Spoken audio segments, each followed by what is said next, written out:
All right. More pop-up kitten. Hold on a second.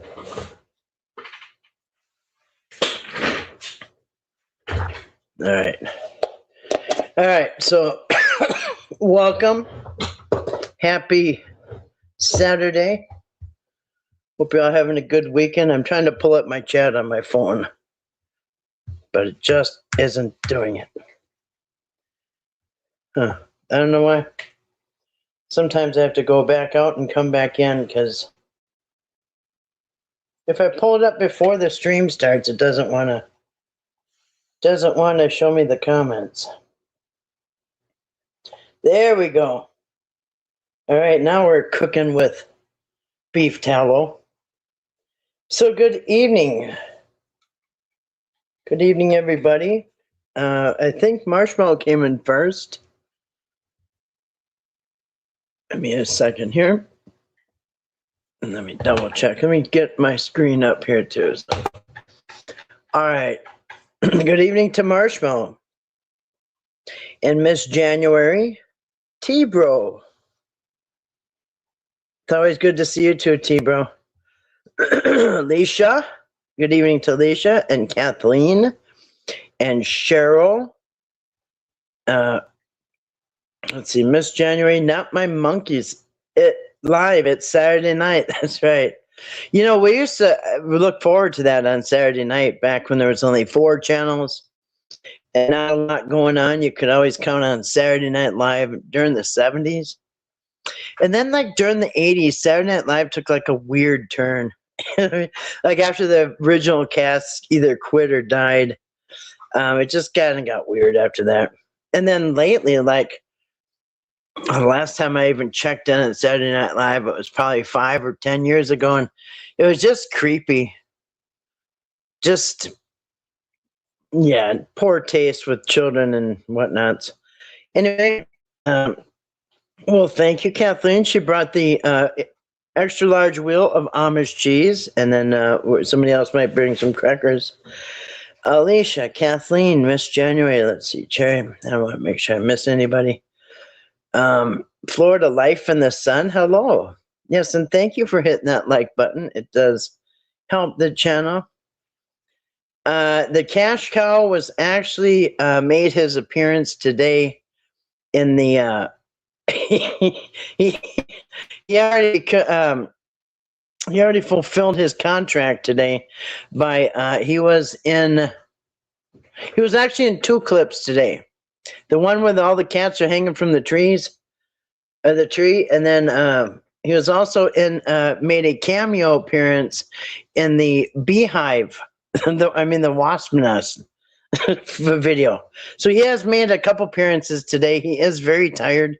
He just ate after a long day of shooting, and so he has fulfilled his contract for today.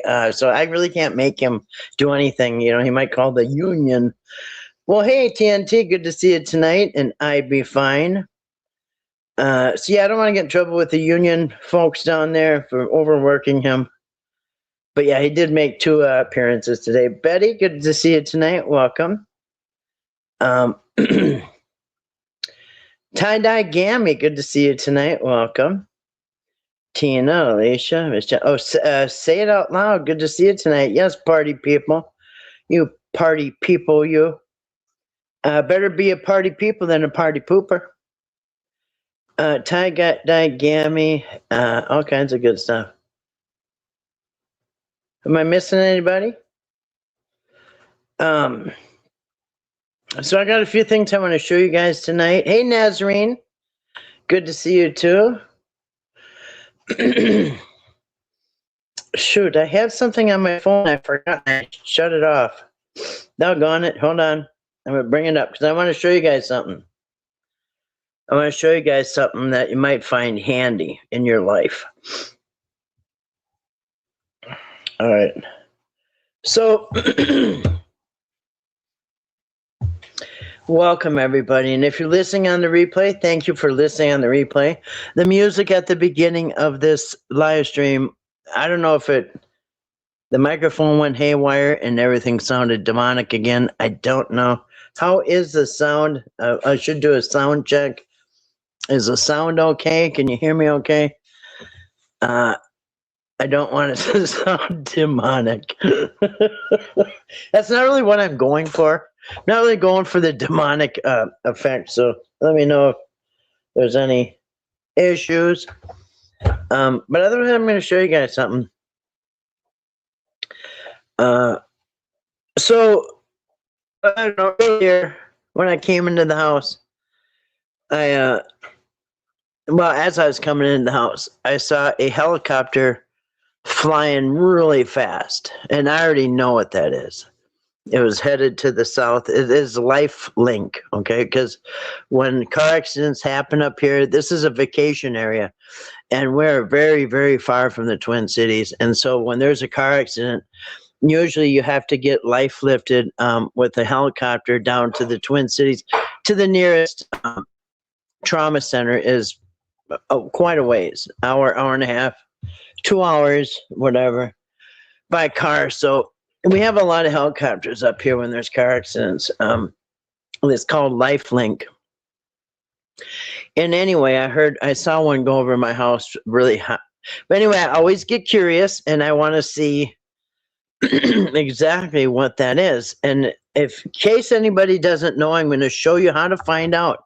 If you have an airplane fly over your house, or if you a helicopter or a commercial plane or military, anything, you can find out what is, or anywhere in the whole world, really. I'm going to show you how. So let's turn the camera on. I'll plug this thing. All right. So this is a thing. This is an app called Flight Radar. Flight Radar. Flight Radar 24, because it shows you 24/7 the airplanes that are flying around the world, right? So I'll just show you how many are flying right now. Lots. You can go over to the United States, all right? United States, let's go down to Florida, right? Zoom in. Oops, hold on. Oops. So you're gonna we'll zoom in down here in Florida. Let's go to the Orlando airport. I think that is where Mackay Connor flies in and out. I'm just gonna show you here. So say Orlando airport, you can see it coming and going. All right, so you can, anywhere in the United States, you can pick any place. Here's in Minnesota. Don't you know? We got the airplanes too, you know. Look at that. Minnesota. This is the Minneapolis International Airport here, as you can see. But you can go anywhere in the world. We can go up to Canada. Eh? Look at that. We can go up to Canada. It's everywhere in the whole world. You can see them flying over the oceans. I don't know if that's blurry or not. So you can just pick a plane, okay? Say, oops, hold on. See, it's going to show you the path. I picked a plane. I'm just going to shut that one off. Let's go down Let's go. Let's find out what this guy. Okay, so there's people flying out in the ocean, right? I'm just gonna pick one of these planes. You can pick any plane. And some you can see some are big commercial airlines, and some are little private airplanes, and some are helicopters. All right. So, oh, here's West Virginia. Should see if anybody's flying over on West Virginia.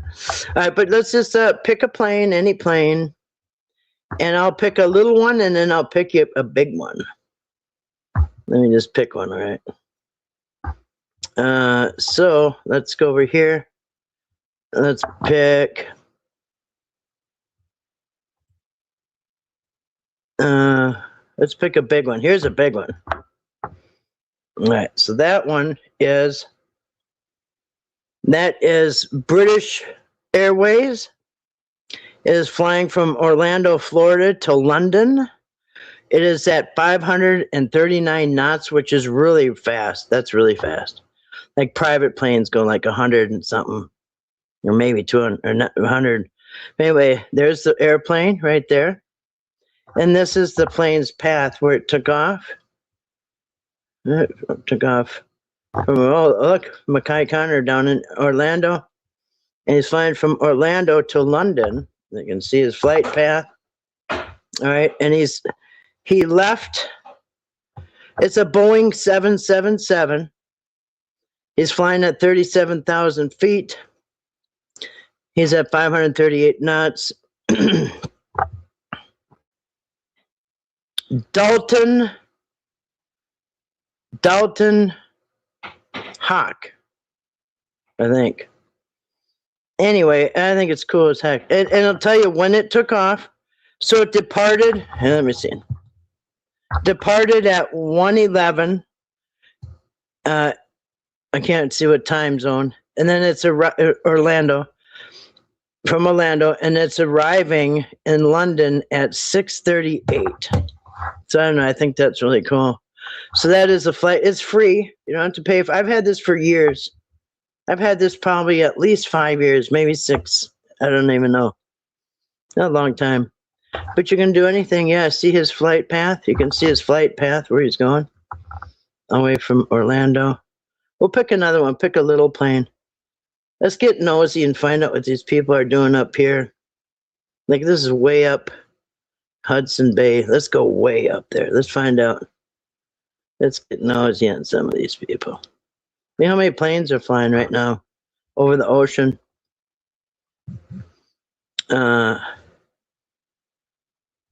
Look at that. That's South America. Let's see. Let's find out what these little planes down near Cuba. Let's find out little one. Yeah, they're probably hiding. No, that one's not really a little one. The little ones really aren't out over the ocean, you know what I mean? The little ones are mostly over land. Here's one. There you go. There's a little plane.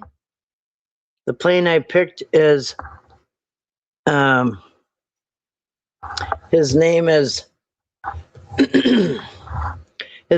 Lucas Stayworth or something. He's flying at 49,000 feet at 110 knots. See, I told you the little private planes only go like 100 and something knots. And the big ones, the jets, go like 500 something.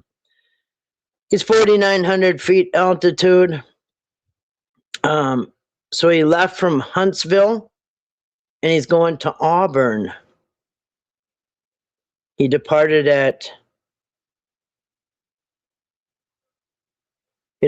24 minutes ago, and he's going to land in 1 hour and 10 minutes. He's flying a Cessna 1725 Skyhawk SP. Yep, let's see his flight path. Where is he? There he is. There's his flight path right there, see? The dotted line. There's his flight path. Going from there to there. Anyway, I just thought that was cool. You guys ever want to know who's flying over your house or whatever?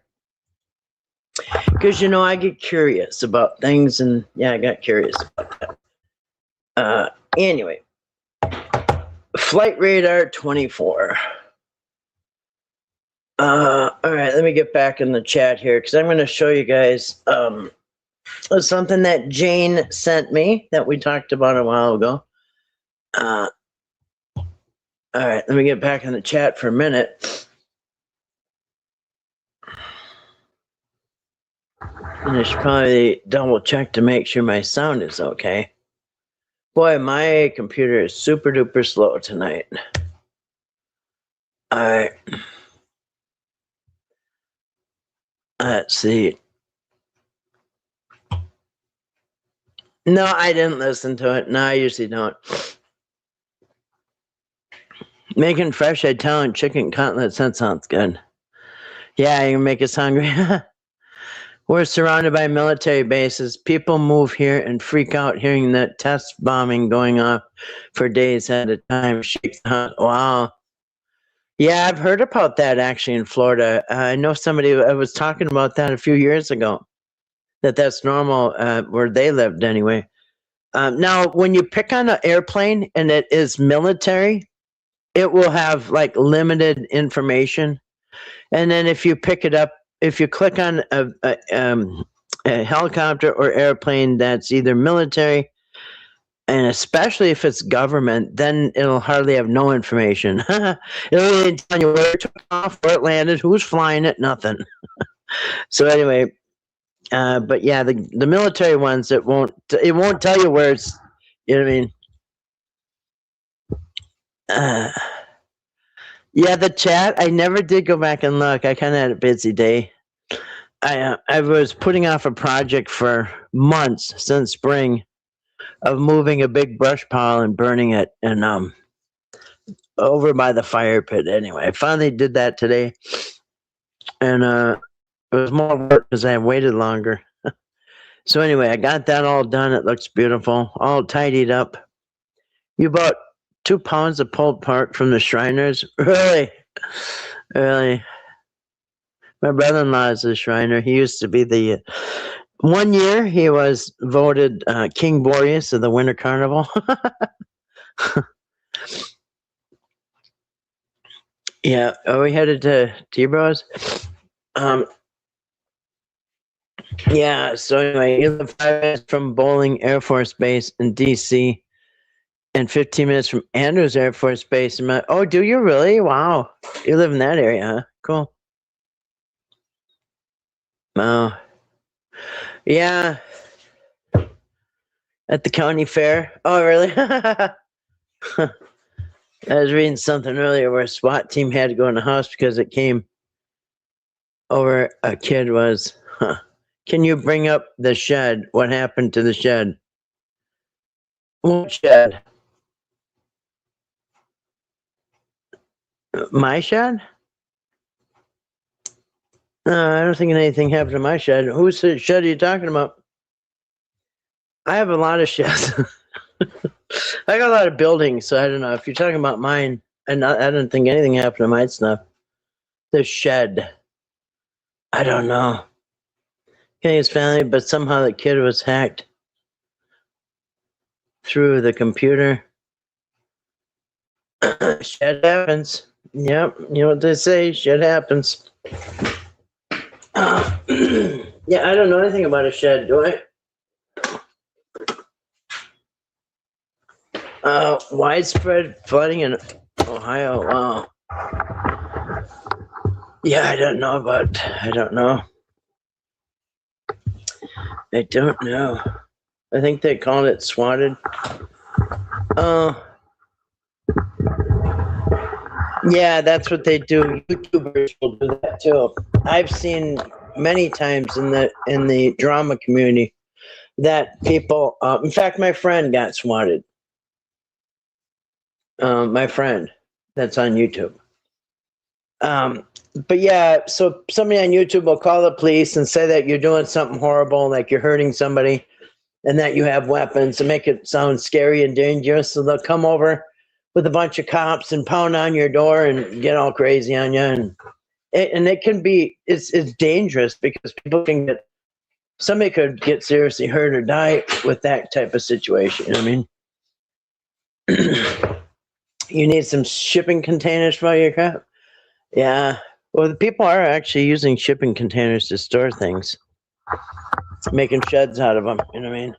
They sell them all the time, about $1,000 for a nice 40-foot, I think it is. Can't remember. I don't know if it's 40 feet, maybe not that long. Yeah, that stuff is very dangerous. Hi, Italian. Good to see you tonight. Welcome to Italian. You got a lot of sheds too. My mom always calls the shit houses. Yeah, there was a bunch when I moved here, but I built a shed out there. I built the wood shed. And now I haven't built a lot of buildings on my own, not at all. So, but this was it was probably the first shed I've ever built. Now I think of it, and I built it on a hill. So I had to make one side really tall and the other side shorter, and try to calculate it. You know what I mean? And I'll never do that again because that was way too much thinking. And I made it way too hard on myself. But I did. I built one on an incline and made it level when you look at it. And that was kind of advanced. Anyway, but it's a nice little wood shed to dry out my firewood. That's what it's for, firewood. Literally a wood shed. Anyway.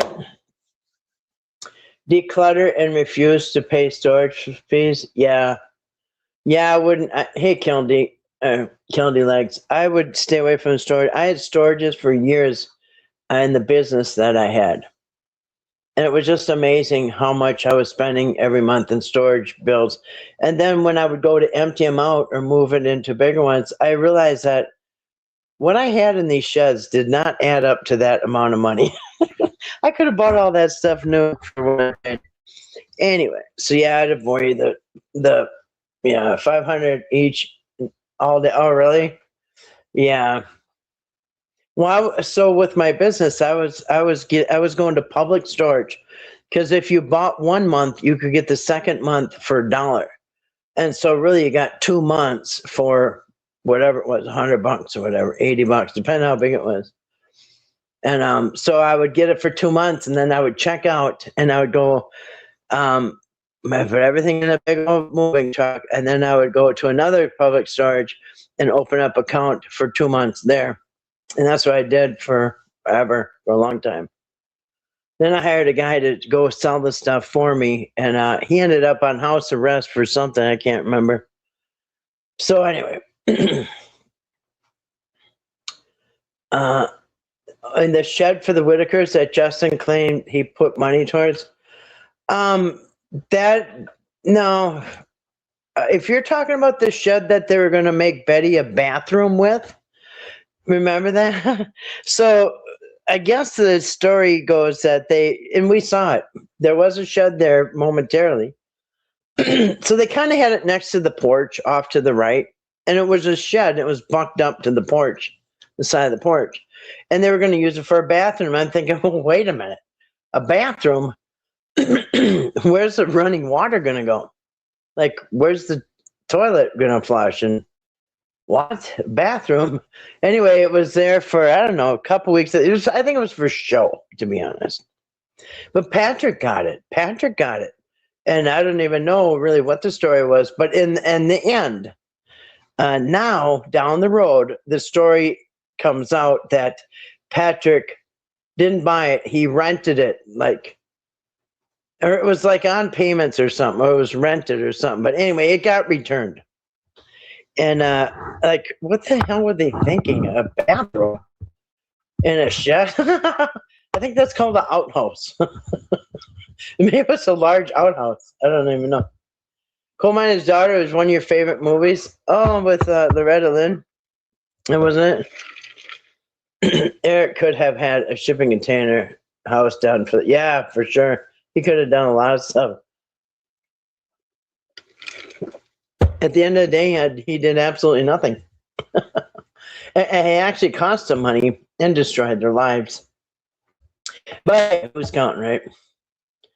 And speaking of Eric, I haven't been over on Facebook or anything, but I think he's been kind of quiet. Just maybe posting some memes or something. Yeah, yeah. They were showing sheep at like a 4-H or something. I know our state fair they show the sheep at the 4-H goes there or whatever. Um, yes, that's Caleb. He's the border collie. Border collies are amazing. So are you other guys, the German Shepherds and the other one. Um, some land away from New York, build a 3-story shipping container home. There you go. There you go. You just watch Eating Gilbert Grape again for the 200 time. That used to be my kids' favorite. My kids used to love watching that. I never even watched it. It was on the background all the time. I don't know, but my kids really like that. That's an old one. Shut Eric down? I'm trying to. You said I'm like TNT. Oh, bring out the border collies. I have only one, and Sprout is mixed. He's a border collie and a lab. So, yeah. Yep, they're all crashed out. They just ate. They had, I cooked them a couple pounds of hamburger, and so I had their kibble with a bunch of cubed sweet potatoes that were boiled, and then I had a lot of butter on them, and got like a lot of juice in there, and then I poured the juice over their kibble, and I put the sweet potatoes all over the top, and then I put all the ground hamburger on top of that, and they loved it. They licked their plates clean. They eat a lot too. Even Caleb eats a lot. He just, but anyway, so they're so full right now. Usually they have chicken, but I like to mix it up once in a while. And I had to get rid of a couple pounds of hamburgers, so yeah. The pop-up kittens are good. Actually, they're all outside. They're eating too. You love Wizard of Oz? Gone with the Wind? Yeah, I used to watch Wizard of Oz all the time. Yeah, I was kind of interested in that. You downgrade your home. Let my husband put his wood shop in the new house. So we built a big barn, half his shop, other half big garage with car lift and all. The huge lot. That's really nice, not my monkeys. I want to get that mezzanine storage in my pole barn. Where you slide the ladder and you can go up. And a loft would be cool too. I already have a loft, but it's not really for people to go up. It's actually more like catwalks up there. But that's really cool. That's really cool. Yeah. What do you do to prevent fleas on your kittens and dogs? We're constantly battling because the outdoor cats have fleas, and I use everything pretty much every day. The summer. So I use natural. Oh shit! I use natural stuff. This is called Natural Care. I got some for the dogs, some for the cats. Wait a minute. So yeah, it's this. I guess you can't see. It's Natural Care Flea and Tick Mist, Cat Mist. And then I have Natural Care Flea and Tick Home Spray and dogs. This is all natural. Or fleas and ticks. And I also sprinkle diatomaceous earth. And then I have this over here that just fell. And this is I like probably the best. And this is, I don't know if you can see, I'll flick the light. This is Natural Care Advanced Flea and Ticks Pet Mist. None of them like to be sprayed. Well, actually, Sprout doesn't care. He just says he don't mind it. But the kittens and stuff, I gotta hold them by the scruff of their neck and then spray them and like twirl them around and spray them. You gotta always get their rear end because anyway. So during the summer, it's basically every day. You know what I mean? And then when I spray the kittens, I gotta do them. Sometimes I gotta write down which ones I did to make sure they all get. No, the kitties are not fixed. Nope. No, I don't have money to fix them all. In fact, I'm trying to train the mother to be tame enough to where I can get her into a cage because the mother, she's the one having all these kittens. And so if I can trap her, I could probably get her spayed. But yeah, it's expensive. I wish they were all fixed. I really wish so. But I would start with the mother, and she's wild, but she's black, long-haired kitty. I mean, I got to where she's like can come up to me, but if I try to pet her, she'll run. But I could. I think I could pretty soon. I could probably bait her into a little carrier, with some food in the back of it. And then when she gets in there, I can shut it because I thought it out. But then, yeah, anyway. No, I don't want to go fund me. No, that's good, messy. $60 for a good flea collar and flea blast. They aren't too bad this year. Yeah, none of them are going to have a bath. I promise. Not even my dogs. My dogs won't even do a bath. Yeah, I have a trap house. That's right. She bees in the trap. I have a bees in the trap. Oh, yeah. Yeah. You have a rainbow vacuum. It's great for about. Yeah, rainbows are good because it goes into the water and stuff and it doesn't blow it all over the house. But I have no carpets in my house. I have all tile floors. My entire house is tile floors. I don't even have any rugs. I got this $100 bill rug behind me, the one that looks like a $100 bill. That's the only rug in my house. And that I gotta constantly wash and spray and stuff.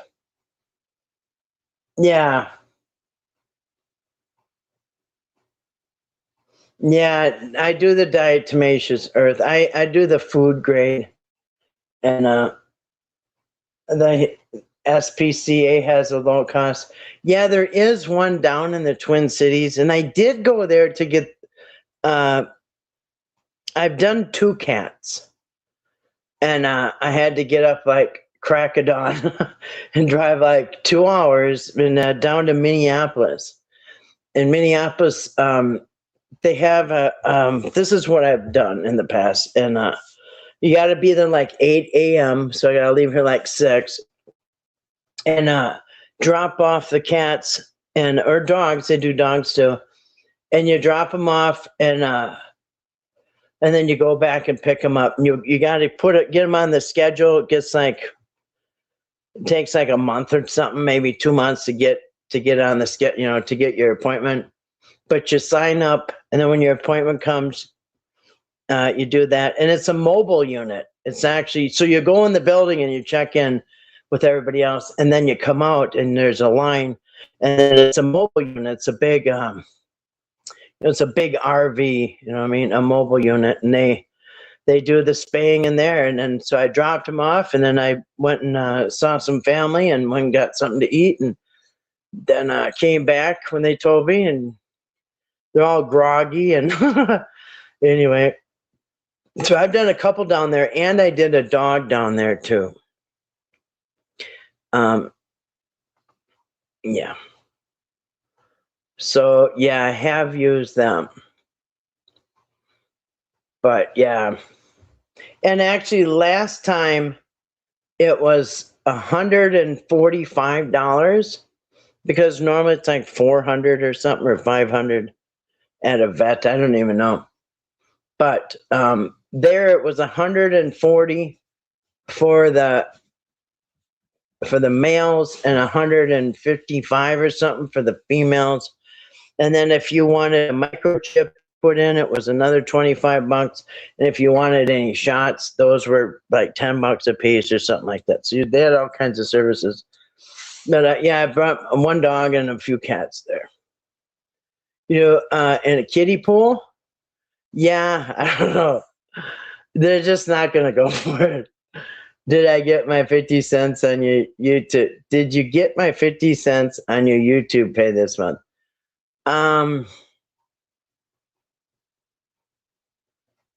I probably did, because it doesn't really divide. It just it has like it shows how much you make for commercials, and it shows how much you made for super chats, and then some other stuff. And not really study it, but it's kind of all lumped into one, so I don't know. I see it on here, and then whatever they give me, they give me. Yeah. Anyway. Yeah, 2 pink bedrooms and a pink bathroom. Yeah, strives for teaching and learning very high energetic, jumps in place at least 6 feet. I thought the 50 cent. Yeah, I don't know. I'm not sure. Anyway, but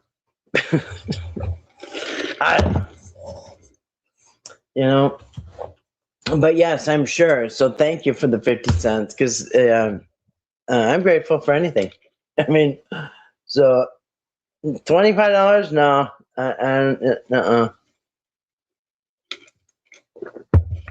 no, that 25 was for the microchip, but it was 100. The girls were a little bit more, because the girls actually it's more of a surgery where they have to cut their belly and stuff. And the boys are just a snip. And so the girls were not much. It was like $15 more than the boys. Yeah. So anyway, I'm going to show you guys something that Jane sent me. So shout out to Jane. I'm going to show you guys something. Now, she sent me something about John Hinckley Jr. You guys remember who John Hinckley Jr. is, right? He's the one that shot Ronald Reagan in 1981, in March of 81. As a matter of fact, I was pregnant. I was pregnant with my first child when this happened. And I'd gotten married the year before, so I was at home. And my husband was working, and I remember when this happened. And so yeah, if you were, help if I turn my camera on. No, so yeah, y'all remember John Hinckley Jr. And so he shot Ronald Reagan when Ronald Reagan was president. And it's kind of funny because I remember an interview with Nancy Reagan. Remember, and Nancy Reagan and Ronald Reagan were somewhat into like an occult, you know what I mean? And but they were getting, Jean Dixon herself was doing those horoscopes, these readings, right? And anyway, they kicked him up even more after this, because Nancy kind of had a feeling something was going to happen. But anyway, they're really into the astrology, right? And I am too. I'm actually into astrology. I love it. There's a big connection there. But anyway, March 30th, 1981, John Hinckley Jr. Shoots Ronald Reagan as he came out of he was in like a hotel or something talking or something, and he comes out, and I remember he was waving. Here's the picture. We kind of all remember it. He comes out, he's waving, he's about to get into the limousine, and as he's kind of getting into the door, the back door, shots ring out, and somebody pushed him into the limo, but he was shot in his armpit or something. He didn't know he was shot. And here he is when he was waving and all that, and then pow pow, and then it just everything went crazy. And then they noticed that Brady, what was his name? John Brady or Brady? Anyway, he was a senator. So he was some politician. He was shot. And anyway, so Reagan, I saw him in an interview, and he said that they pushed him into the limousine, and the guy in the security, the Secret Service was saying, "You're shot," and he said, "No, I don't think so." And they were like checking all over, and they saw he was like bleeding out. I think it was under his arm or side. I can't remember, but he got shot. And then John Brady, not Tom Brady's a football player. John Brady, I think it was. He got shot, and he ended up getting like paralyzed. And as a matter of fact, John Brady,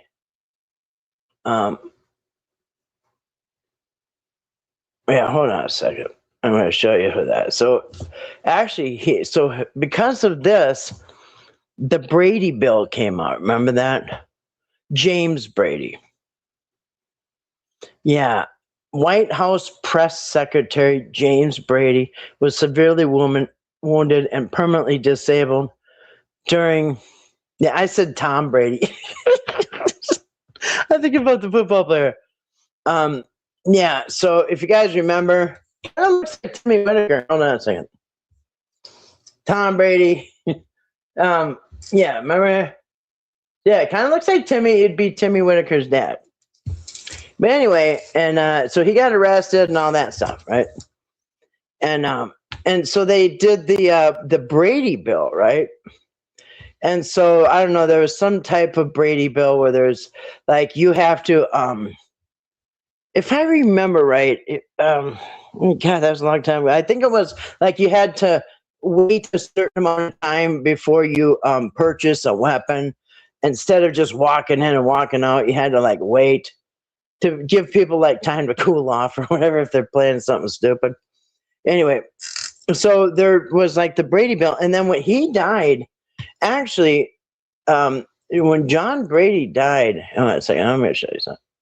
When he died, he didn't die until like 2016 or something. Let me see when he died.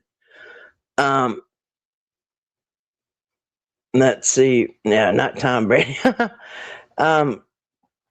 Anyway, so yeah, so James Brady, when he died, it was years, if not decades later. I think, I don't know when he died. You can look it up.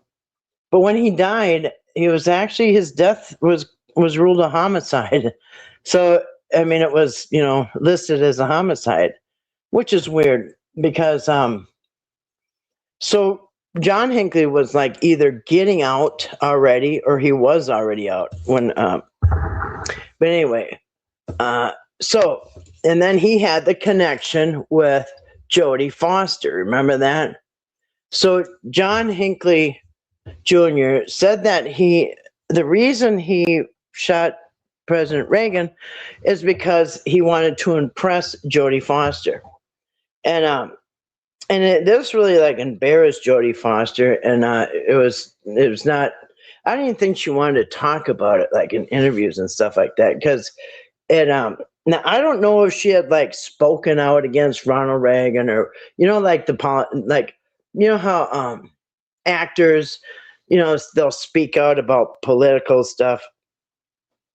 And so I don't know if she had done this anyway, but he thought this would impress Jodie Foster. And of course it didn't. Now, I don't know if he thought like, okay, as soon as I do this, she's going to say, oh, who is this John Hinckley Jr.? I must meet him and date him. Anyway, I don't know really how he thought this was going to work out. But anyway, he was, the courts found him that he was mentally ill and then put him in a prison or something. Anyway, so he was there a long time. Well, He's out. Hold on a second. So anyway, Jane sent me something today because Jane and I were talking about like serial killers and stuff like that. They actually, so remember there was a law, and I can't remember it was Son of Sam, but one of them serial killers that they just like said, okay, we're going to draw the line. No more profiting off your murders, okay? Because like I don't know, but they continue to do so, and like John Wayne Gacy, he was painting clown pictures and selling them and stuff, or selling letters. Anyway, so John Hinckley Jr. He wasn't paroled because he was found not guilty by reason of sanity for the 1981 shooting of President Ronald Reagan. So he wasn't in prison, I guess. Instead, he was institutionalized in a psychiatric hospital, transitioned to a convalescent leave to live with his mother in 2016, and was granted a complete unconditional release in June 15, 2022. So in 2016, he was released from the St. Elizabeth's Hospital to live under strict supervision in Virginia with his mother. And then 2021, a federal judge approved his unconditional release, provided his mental health remained stable. And then June 15, 2022, he was fully and unconditionally released from all remaining legal and psychiatric restrictions. So he's a completely free man. And guess what? He has a YouTube channel. And guess what? Jane sent me this video today. 6 hours ago, he posted, and a week ago, he posted a video where he's selling his autographs for $25 each, and they're not printed off. He said he does each one with his hand, and he'll even write it out to you if you want. But yeah, he's selling autographs. This is so weird. And I'm going to show you something. So I looked at his, okay, like what else does he do? Because you guys, he's got, look at, so he's got 44,000 subscribers. Look at that. And that's what he looks like today. He's got 44.7 thousand subscribers. Actually, let me see when he started this channel. 2020, November 2nd, 2020. All right. So yeah, he wrote a book, his new memoir, whatever. John Hinckley discusses his new memoir, and it looks like it's a book called John Hinckley Jr., Who I Really Am, because he's very misunderstood, I'm sure. And he plays guitar. I have no mouth. So I think he's writing songs. John Hinckley sings I Have No Mouth and I Must Scream. So that will be a top 10. Oh, and he might be selling, no, he's just showing his record collection. Oh, and ladies, I think he's single. He's single and he's ready to mingle. No, I'm not. I haven't watched any, so I hope I'm not stepping out of line and jumping to conclusions. But he might be single, ladies, and he's got his shirt off, and he plays guitar. Look, it has his name on it. In case you don't know who he is, when he's maybe out busking or something, he's I'm John Hinckley. Now he didn't put Junior on it. Lonely dreamer. He speaks about peace. Now listen, he's done his time, right, in a mental hospital. He's paid for what he did, and so he's got every right to do whatever he wants to make money, as long as it's legal and all that stuff. Look, he's got a vinyl album. Wow, he is good. He's got his own album on. Hold on a second. There you go. Oh, he plays electric guitar. Okay. There you go. John Hinckley Redemption. Well, there you go. Talks about his vinyl album. There you go. So anyway, I thought that was interesting, and now he is. So yeah, he's got some videos, but I wish him well. It's crazy because when it happened, I never pictured the guy would be out. But anyway, let's just look at what he came in this morning with. Now, a week ago, he offered his. I'm not sure. I think I watched that one. But yeah, so he's selling his autographs, $25 a piece. He will personalize it for you if you want. But he signs each one. Oops, he's not monetized. Oops, hold on a second. Hold on, John. I got you, buddy. Hold on. Bring my autograph. Redemption. Well, there you go. So, all right, we gotta give him some space. He's been through a lot. Hold on a second. There he is. All right. Go ahead, John. What were you saying about the autographs? It's pretty short.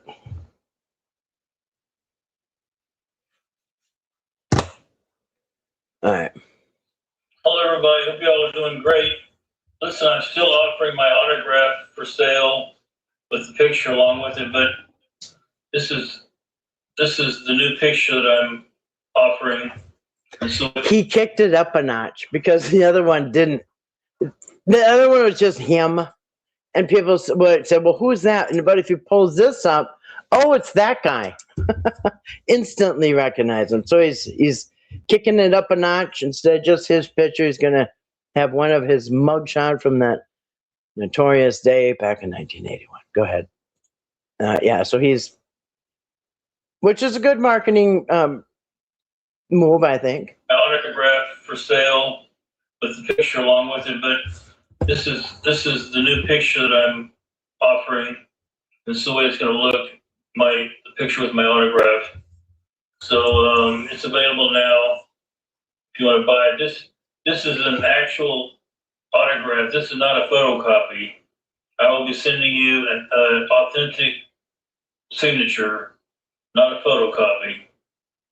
So if you'd like my autograph, just if you want to get it personalized, that'll be okay too.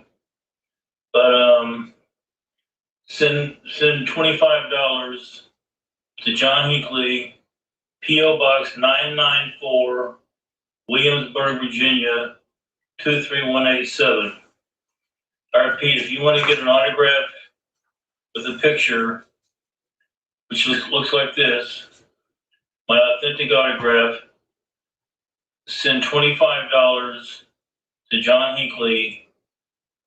There he is. So anyway, it is true.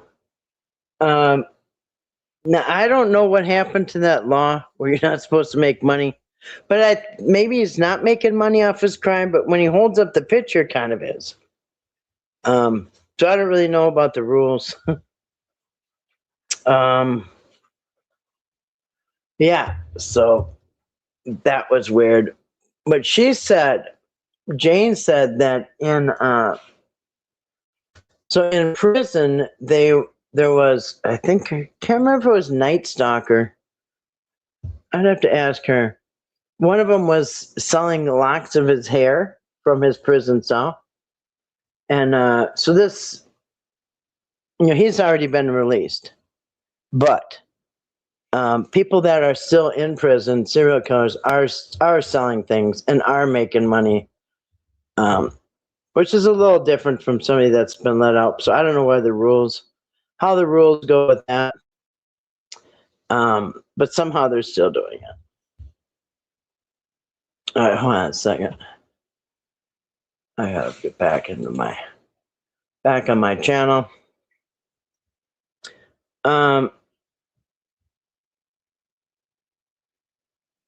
You partied in the 80s and 90s? Hold on a second.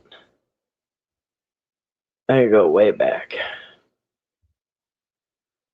I don't know where I left off. Okay. Oh, Charles Manson. Charles Manson did sell things. I think Charles Manson was selling. Yeah, you'd have to ask Jane. She knows. Charles Manson was selling either cuts of his hair. He was doing something. Charles Manson was selling something in prison. Yes, he was. Hold on a second. Yeah. Dang, hold on a second. I'm having a hard time with my comments. Let me get my.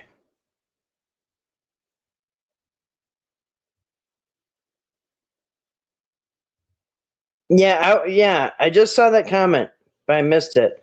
Yeah, so if his death was ruled a homicide, in fact, I'll even show you. I bet I can find it. Honestly, if Brady's death was ruled homicide, then yeah, wouldn't they arrest arrest him again and but maybe not. But yeah, it does look like it could be Timmy's dad. Brady, yeah, he was in a wheelchair. Yeah, he was really messed up. Yeah. Yeah, it could be Timmy's dad. I remember, well, didn't Jim Brady die recently? Yeah. Let me see. Yeah.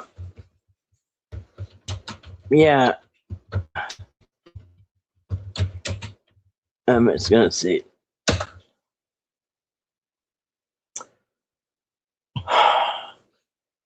Yeah.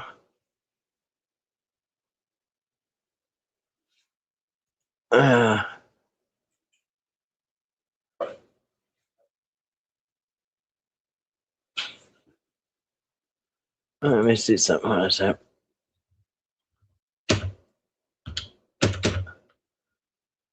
He died in 2014. Yeah. I was thinking it's 2016. It's funny, he died in 2014 and Hinckley got out in 2016, I think, 2 years later. So yeah, here. So former White House press secretary James Brady death on August 4th, 2014 at the age of 73 was officially ruled a homicide by the Virginia medical examiner. Oh, he was in Virginia? Yeah, because he was in Washington, D.C., so they were at home. Or they were... Okay, I couldn't remember. I thought they were traveling. I guess he died in Virginia, so... or Virginia medical examiner. Autopsy concluded his death was a direct result of the head wound and long-term health consequences from the March 30th assassination. Or, I'm sorry, attempted assassination on President Reagan. Yeah, outside the Washington Hilton Hotel during, I remember it was a hotel. I thought they were traveling, but I guess it was in Washington. Hilton Hotel. Yeah, he had he lived 33 years after the shooting. Yeah, and his wife, Sarah, became a leading advocate for gun control, successfully lobbying for the Brady bill. Yeah. Yeah. So, it's just weird. It's weird to live long enough to see it happen. When the guy's young, he goes to prison. He's in there for 30-something years, and then he gets out, and then he's on YouTube playing guitar and selling autographs. Anyway. I haven't seen his daughter. Let's see. Murder attempt, is that considered two different things? Yeah, I don't know, because I'm sure he got some type of sentence for doing, wounding the guy. Charles Manson made decorative scorpions out of prison socks to be smuggled out and so on. Yeah, you're right. You're right. He was. Jane knows this. Dear Jane knows this, and she told me he was making something. He was making something. I can't remember what it was, because she said, yeah, some serial killers are still making money, despite the. And I think it was a Son of Sam bill, wasn't it? Because Son of Sam, remember he was a killer too, but he did because the neighbors' dogs were barking and telling him to go shoot people. So, but I think it was a Son of Sam law that said that they can no longer profit off. So I can't remember what he was doing. Must have been over the top for him to make a law and say enough's enough. Yeah, Grace. Yeah, I didn't tell her I was coming live. Kind of. And sometimes on the weekend she's with her family, so that could be it too. Double jeopardy only applies if you're charged. Yeah. Well, he was already tried for what he did to Brady, but yeah, I don't know. That's weird. Yeah. Oh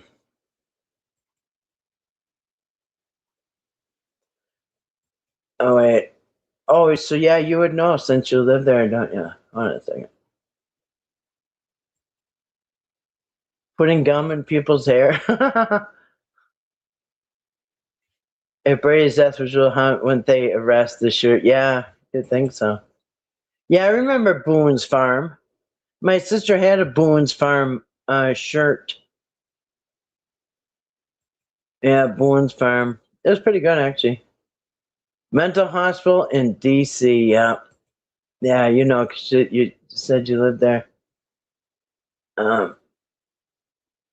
Yeah, yeah, I remember Boone's Farm and Mad Dog 2020, MD 2020. That stuff was yeah. Overreach, out of time, party like it's 1999.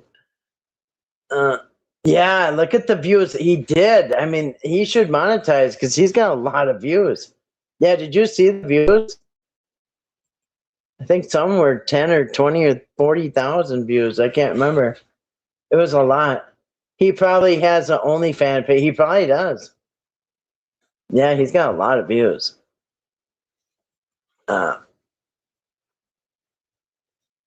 Nazarene says that across the street from St. Elizabeth Hospital was a McDonald's, and some patients who are allowed to go outside the facility used to go in the McDonald's. That's where he was. I wonder if he's being watched by the CIA. I mean, he did try to assassinate President. Yeah. Well, they might have their eye on him. I think legally he's a free man, 100%. But yeah, I'm sure they might check on him now and then. Yeah. Yeah. You're from New York? TNT is pulling a Patrick. She was spitting balls in school. Spitballs? Yeah. Was Patrick a bully in school? I remember Sarah was saying that Eric was a bully in school. Eric was a bully. Now I can see that totally. Yep. What were the circumstances around Gabby Gifford shooting? I can't remember. Was it during the presidential baseball game or something? Well, that was really interesting because there is some conspiracy theories, and I used to watch all those. And there's a conspiracy theory because she was married to that astronaut, Mark, whatever his name was. And that Mark guy had a twin brother. And a lot of these astronauts have a twin brother. I don't believe for a second that anybody ever went to the moon. Never believed it. I don't believe that at all. I think NASA is a fraud that takes in literally $1 billion a month or something of our money. But I don't believe that anybody ever went to any moon. The moon landing was really fake. And anyway, so they do use these astronauts for actors, you know what I mean? And they always have a twin. So if you run into the guy when he's supposed to be up in the moon. He said, no, that wasn't him. That was his twin. Anyway, so I don't know. There was so much skepticism on that. So I was kind of more looking into that. Yeah, I can't remember. Remember, she was sitting outside of like a grocery store with some little girl and somebody else, and I think she was signing books or she was running for something, or I can't remember. But I think she was like sitting at a table outside a grocery store or something. Yeah, I can't remember, but that was really sketchy. The Gabby, and then they have, because I believe a lot of stuff is just for show, you guys. I really do. Call me crazy, I don't care. But a lot of this shit's just for show, you guys. The world is a stage. But they had, I guess, President Obama at the time. I think Obama was president. And President Obama went in and spoke to her, and she opened her eyes like it was a show, like a Christmas miracle movie. Anyway, but I remember he like resurrected her from the dead. And that's how she came out of a coma. Because I guess you can look it up. Maybe I'm wrong, but I'm pretty sure I remember Obama went in and spoke to her, and she opened her eyes for the first time, and it was a Christmas miracle. I don't think it was around Christmas though. Might have been in January. I don't even know. But yeah, the thing was all sketchy. And then she was caught. Well, people have her on video talking like she's got brain damage, and then another time she's talking like she didn't, perfectly normal. So I don't know, the whole thing's sketchy. I mean, they shaved her hair and made her look all jacked up, but yeah, I saw a video where she was talking normal. Anyway, yeah, that's what I was focusing on back then. I think that was probably 2016, 17. A bunch of people on YouTube were covering it. How fake it all was. I don't know. Was it during the baseball game or something? Yeah, I can't remember. I think it's cool that you have a Sugar Shack. Oh yeah, I have a Sugar Shack too. Yeah, I could show you guys a Sugar Shack sometime. It's my shed out there with the chimney coming out of it. Yeah, the people that lived here before me used to make maple syrup out there.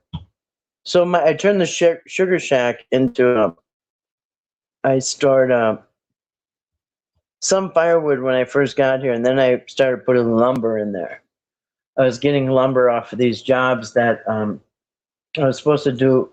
I was picking up construction for the realtors that were remodeling. They were paying me to go pick up the construction, clean up the construction sites, and I'd take all the wood that I think was still usable, and I would put it aside, and I'd bring everything else to the dump, and then I'd bring the wood home. And so I was filling that shed out there with lumber and stuff, and I've used it and used it and used it so many times. I was so happy I did that. But my Sugar Shack is now filled with lumber for projects. But yeah, I have a note from Stephen Avery signed by him with a pic of him and his mama. Didn't cost me anything but my support. Really? Yeah, it's fun. We didn't do any syrup last season, but will this coming one for sure? Yeah, that's cool. And it's so good. Takes a lot though. It's not like 5 gallons of, what is it, like 5 gallons of liquid, and it boils down to like 1 gallon of syrup or something. I don't know what the ratio is, but yeah, it is so good though. People around here sell it. You grew up with the wise guys? You distracted. Stephen Airy got screwed. Alfred Gainer was trying to sell his hair for $35 a bag. Really?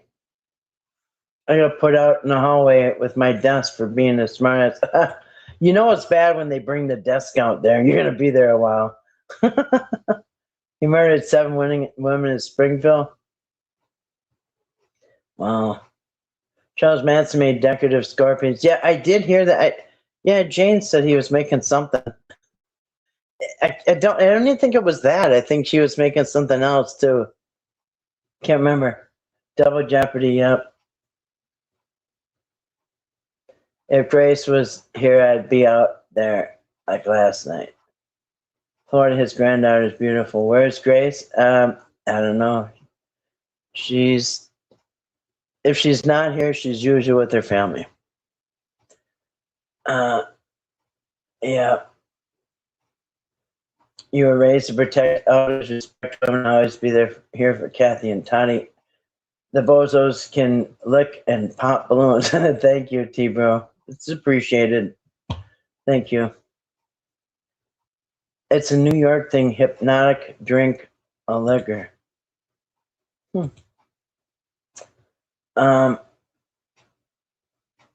Yeah. Using Yetzi now.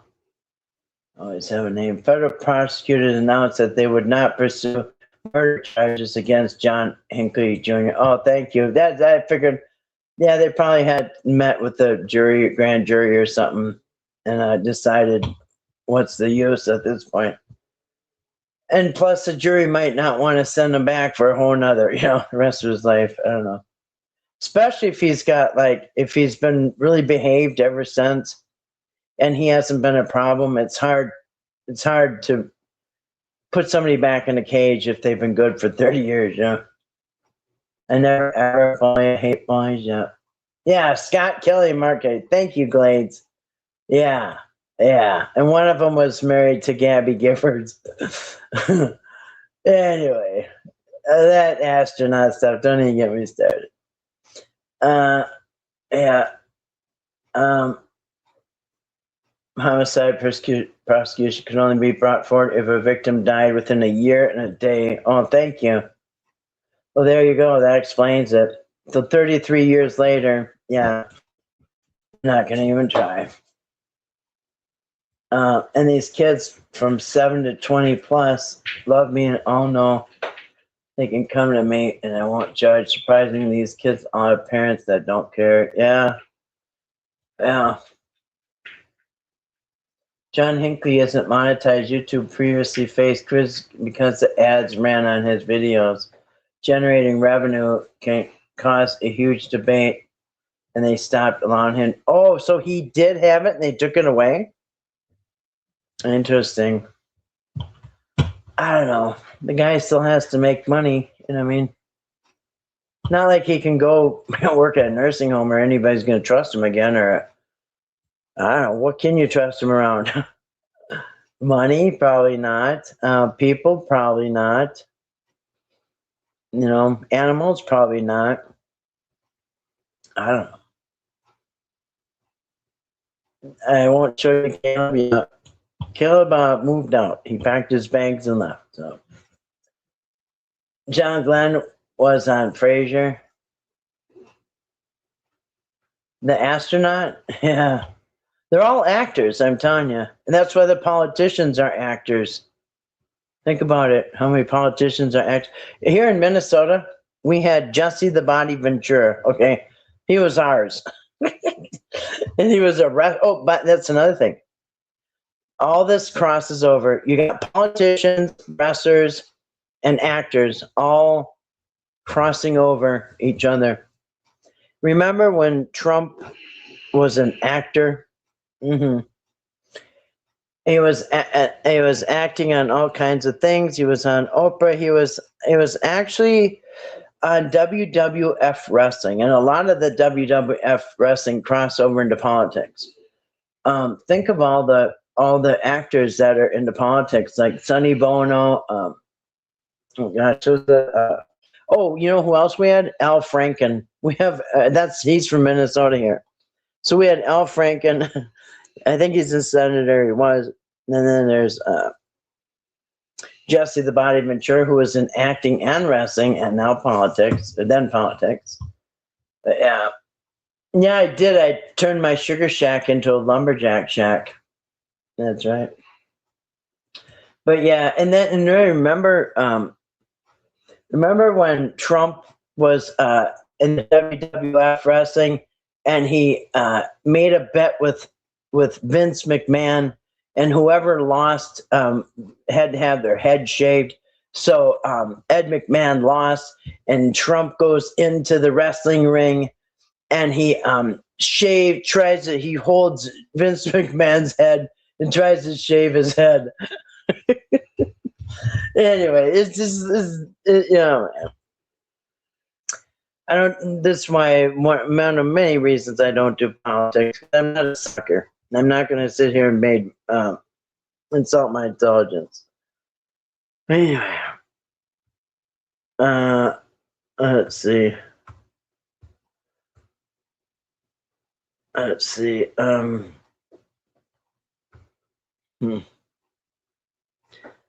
Then, very New Yorker. I have a friend from the Bronx and dresses the same.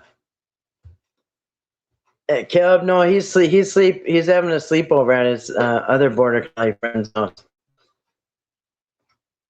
Always pleasure to show love and support you, Kathy. Thank you, T-Bro. That's very appreciated. Very nice. Gin and juice. That sounds like trouble. Gallons of sap, and you're lucky to get 1 gallon of syrup. I sit in the shack all day, keeping the fire. Oh yeah, I bet it's delicious, though. I bet it is delicious. That stuff's not cheap to buy.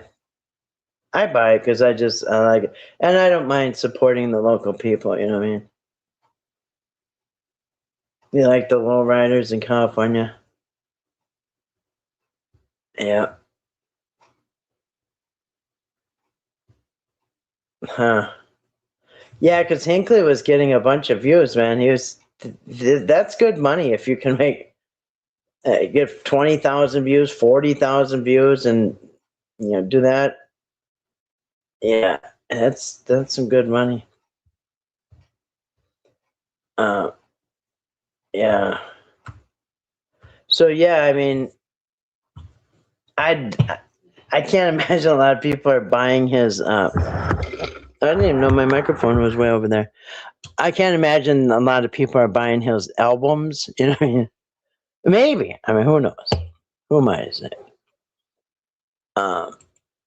But yeah. Tiptoed to the kitchen, brought back healthy fiber, kiwi fruit slices, watermelon, unpasteurized milk. Yeah, that's a thing. Unpasteurized milk. Yeah, I love watermelon. It's one of my favorite things. I almost bought one the other day, but I've just had such bad luck. At $8 a pop or whatever, you cut into it and it's not good. It's like I throw it out. I mean, it's kind of blowing me out. 8-year-olds still fit wearing tracksuits and big gold chains with pinky rings. Where is that? New York? So wears wife beaters, iron khakis, and flannels. Yeah. Well, that's cool. If you got a look you like, then you stick with it. So I see that people are talking about BJ and her car accident. Apparently, they're watching my videos. But anyway, so Toddy put out a video tonight about should we abandon the Whitakers and stuff like that. I guess specifically Larry and BJ, because a lot of people are they blame everything on Larry and BJ, which is not fair at all. Larry and BJ didn't get the family taken away. And if you think that, then you were probably persuaded by Eric to believe that. But Eric and Patrick got the family taken away, not them. And of course, they're going to have money troubles. Why? Because before they had multiple incomes. And if you're in a household and you're used to having 3 people getting checks or 4 people getting checks, and all of a sudden you got 1 check, yeah, it's gonna be rough. So tomorrow night, I couldn't do it tonight because I had a lot of stuff outside. I had a fire going in the fire pit.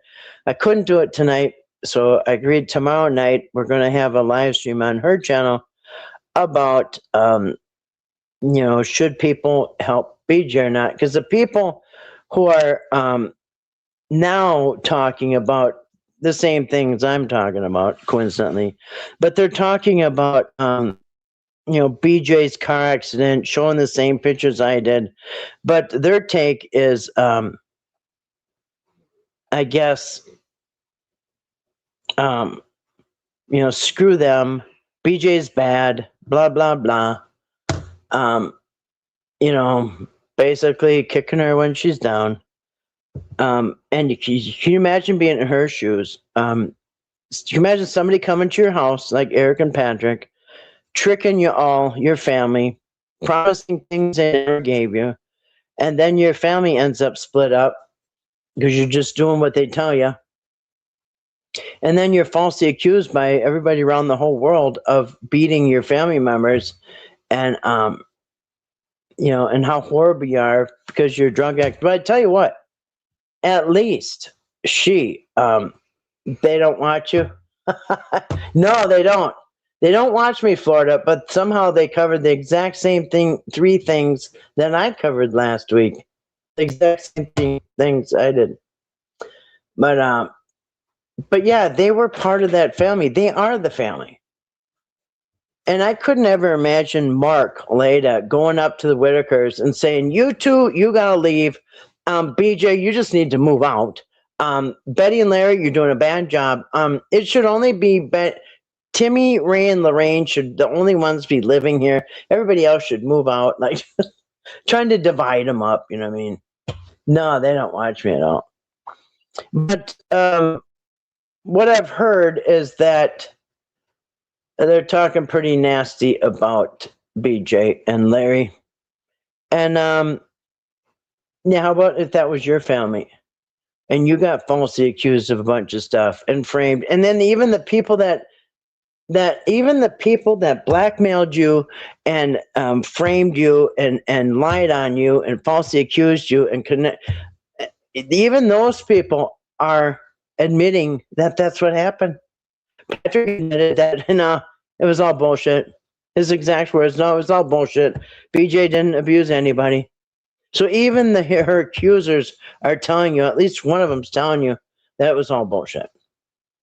I mean, and so, yeah, I'm all for trying to get him some help. I'm not opening up no GoFundMe or nothing like that. I'm not going to do that. But do I support them getting some help? Heck yeah. Like she said that she's thinking about donating money to the wood place. Now, I know for a fact that last year, over the winter, BJ and Larry didn't even have money for firewood. Remember, Brian Cody showed everybody that he bought 2 loads of, I think he bought a load and somebody else matched him a load or something of firewood. And what? They're talking nasty about us? Really, Mary? I didn't know that, but I believe it, and I'm going to doubt 100% you believe.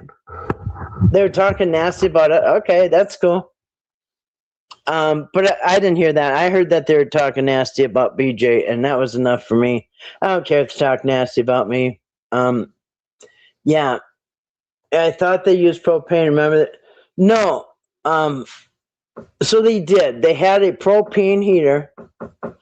But I'm going to tell you that propane is expensive to go after tank after tank after tank. And those are 20-gallon tanks. Either 20 or 25 gallon. I have a few of them in my shed. And so, and you go through those one after the next. And it's a lot cheaper. I'm pretty sure it's a lot cheaper to heat your house with firewood. Especially a little house like that. I don't know. I think they're used to the firewood. They did have a propane heater over in the trailer across the road that burned down. That was propane heated. Has anybody here read Toddy's book? I downloaded it today, and so far it's good. Made me have a nightmare when I passed on the cut. Really? I did not read her book. That is interesting. I know she had one, at least one, because Mark Douche told everybody that you have no idea. Eric is not just a YouTube guy. He's also, then he holds up Eric's book. He's also an author. He wrote a book on dads. Yeah, and I said, you know how many people I know that have written books? Everybody. Right? It's real easy to write a book these days. You write the book, you go to a bindery, they print it, they bind it into a book, and you can order as many as you want. You can go to Amazon, have it sold out there, have somebody else do it and get a portion. Anyway, so I thought it was so funny when he tried to boost Eric's credibility by saying he wrote a book. But anyway, so no, but I said, a lot of people have written books. I know people. Zach Hubbard wrote probably 4 or 5 books by now. I know somebody who wrote a book about Jesus, children's book, who knows nothing about the Bible. I thought, what? He wrote a book about Jesus for children, and he don't know the Bible at all. Even he wrote a book. But anyway, no, but I would like to hear about it.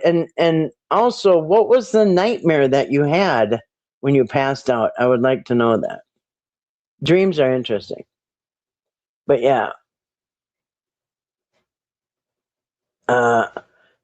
So maybe if we can get them some, because people say, oh, she's used to spend it on drugs. Well, they need wood, so we could find out who the wood place is, and I don't know. There's ways to help, you know what I mean? And I don't know if Walmart would deliver that. Walmart delivers here, which I'm shocked. They just started, and I pay like $14 a month for a membership to drive food out here, and then I got to tip them, usually like $10 or something. But it's worth it. And so, if they deliver here, they might deliver where they are. They keep expanding their areas, so that'd be another thing. If Walmart delivered to them, you could find out what they need. I just lost my place. Hold on a second. But yeah, I remember Brian Cody. He had a load of wood. Anyway, so yeah, if you hate a portion of the Whitaker family, then you might as well hate them all. Because if somebody hates 2 of my family members out of 5, then yeah, I don't need you around. If that was me, if they said, well, I like your mom and your dad and your brother, but your sister, your uncle, and your nephew, they're assholes. I hate them. Like, number 1, you don't even know them.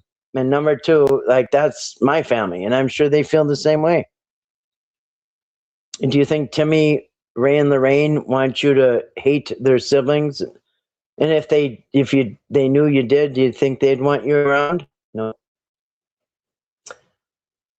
Anyway. Yeah, she did mention that. Toddy has mentioned, yeah, maybe get him some, that plastic and insulation stuff for your windows for the winter. My last house was actually my last 2 houses were old houses, and I had to do that plastic stuff. This is a newer house, but my first 2 houses were old. And back then I smoked cigarettes, and I'd bring my smoking cigarette over to a window and hold my cigarette up and just watch the thing blow. I mean, yeah, they're really drafty. So that stuff really helps, that plastic stuff. Kind of a pain. Put it on, then you hit it with the hair dryer, you know what I mean, to shrink it.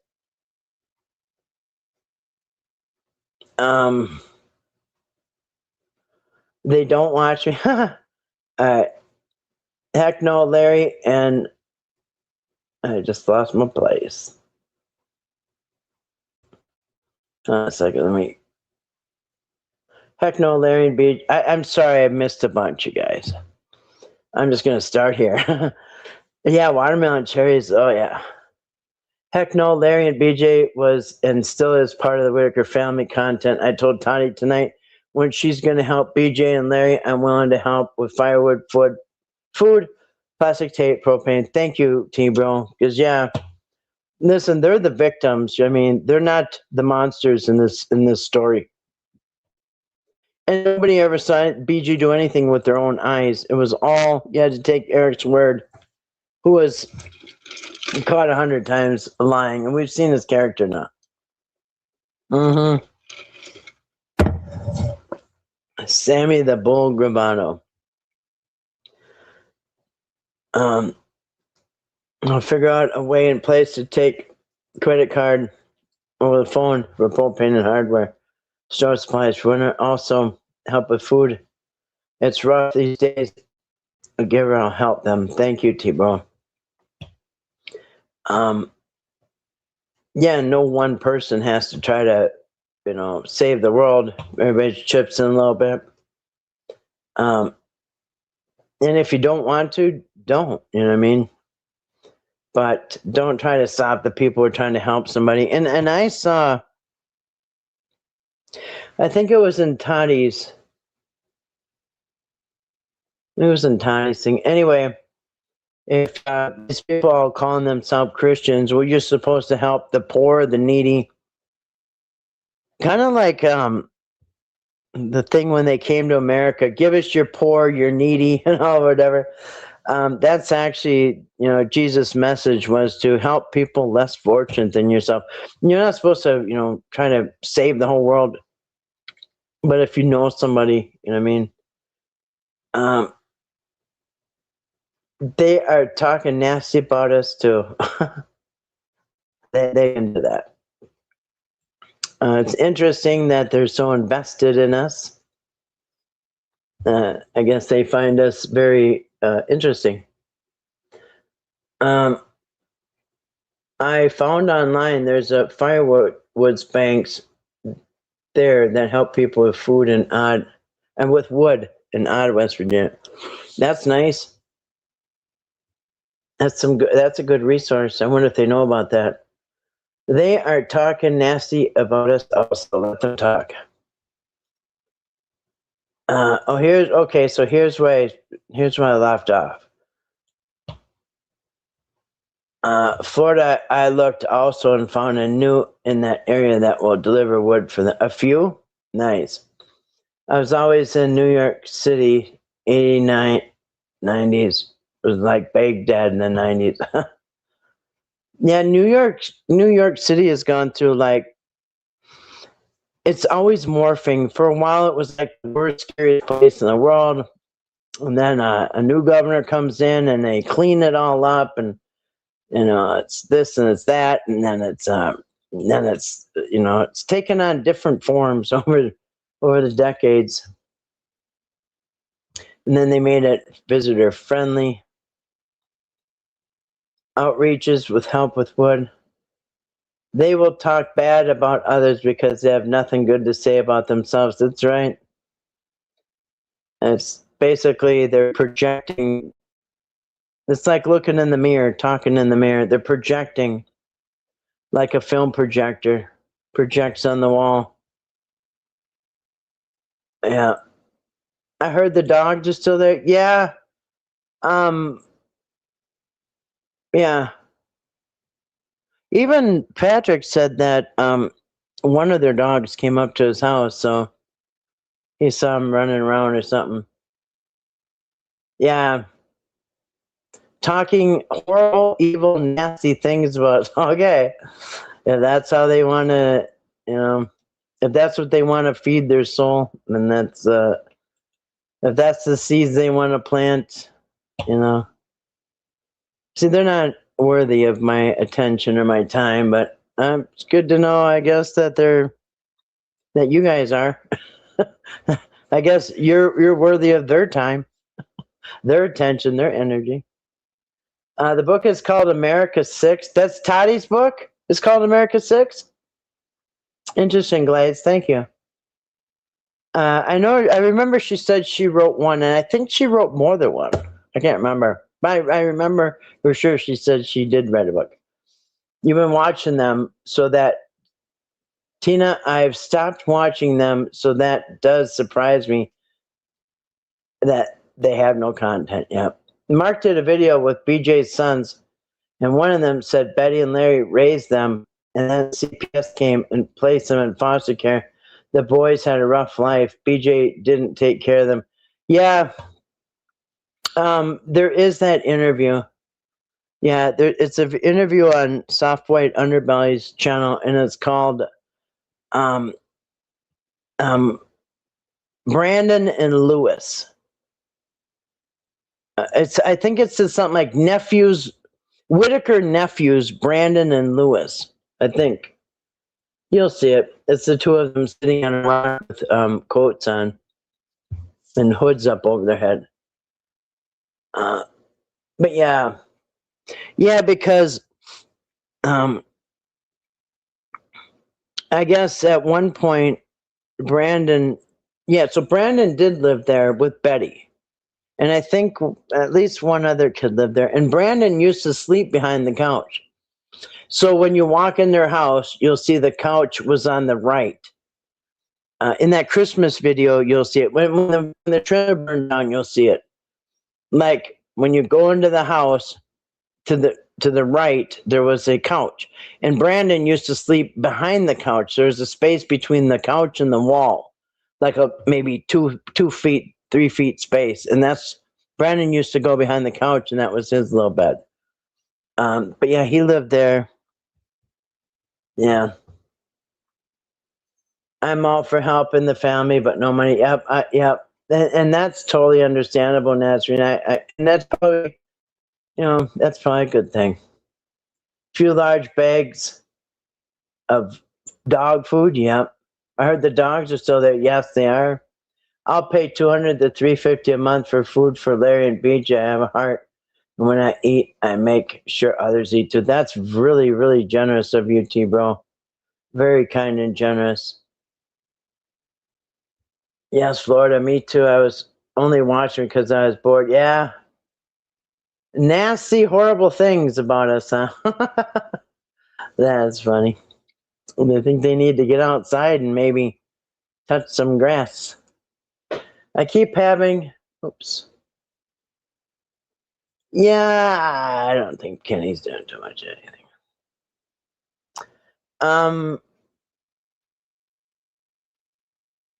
I keep having someone call me in the middle of the night. Just happened again. Number private, but he speaks. Really? You should try to record that. I wonder if that's the people that broke in your house. Did you find out who broke into your house? Do you know who that is? A lot of times somebody will have a suspect in mind. Yeah, that's weird, TNT. Especially at nighttime. Sounds like a Night Stalker, yes. Actually, you remember that Night Stalker? I don't know, I can't think of his name. But anyway, he ended up dying in prison. Our house was broken into last week. Yeah, that's what makes it extra weird. Kenny said he used to chop firewood for Betty. I don't know if he helps him. No, Kenny, I think, has enough trouble probably keeping his own head afloat. You know what I mean? I don't think he's a whole lot of, I could be wrong, but I don't think he's a whole lot of use to the Whitakers. And in fact, I did a video one time and I never posted it. It was about how Kenny came into the picture. And Kenny came into the picture when Mark came into the picture. Because you can see, it's so funny too. I did a video. I should put it up. I should find it and put it up. But so Kenny wasn't around really until Mark showed up, because Kenny used to live in a place, and I have it in that video. But he used to live, actually, so if you go north and then you go over to the east, like on the other side of the freeway, I think it was, there was a little town there, or there was a town there, not Beckley, but there was anyway, he says what it is, and I say what it is, but I forgot. But he used to live there, and for a while, I think Kenny had a woman. I don't know if it was a wife or girlfriend, but Kenny had an old lady, as you called him, and then he split up with her or whatever. But anyway, so at the time where Mark started going, I think it was 2020 is when he started videotaping over there. And so when he first went over there, Kenny was nowhere around. It was the Whitakers. And I thought it was funny because I saw a comment one time and somebody said, "Isn't it funny? As soon as Mark came around, all these relatives came out of the woodwork." It was kind of true. But I feel like Kenny was one of them. So at first he's not around, but Mark comes, and a lot of people don't know, but Mark started giving them money even before the GoFundMe. As a matter of fact, it was so Mark put up, like in his first video with the Whitakers, he put up, and I don't know if it was a GoFundMe or what, but it was money.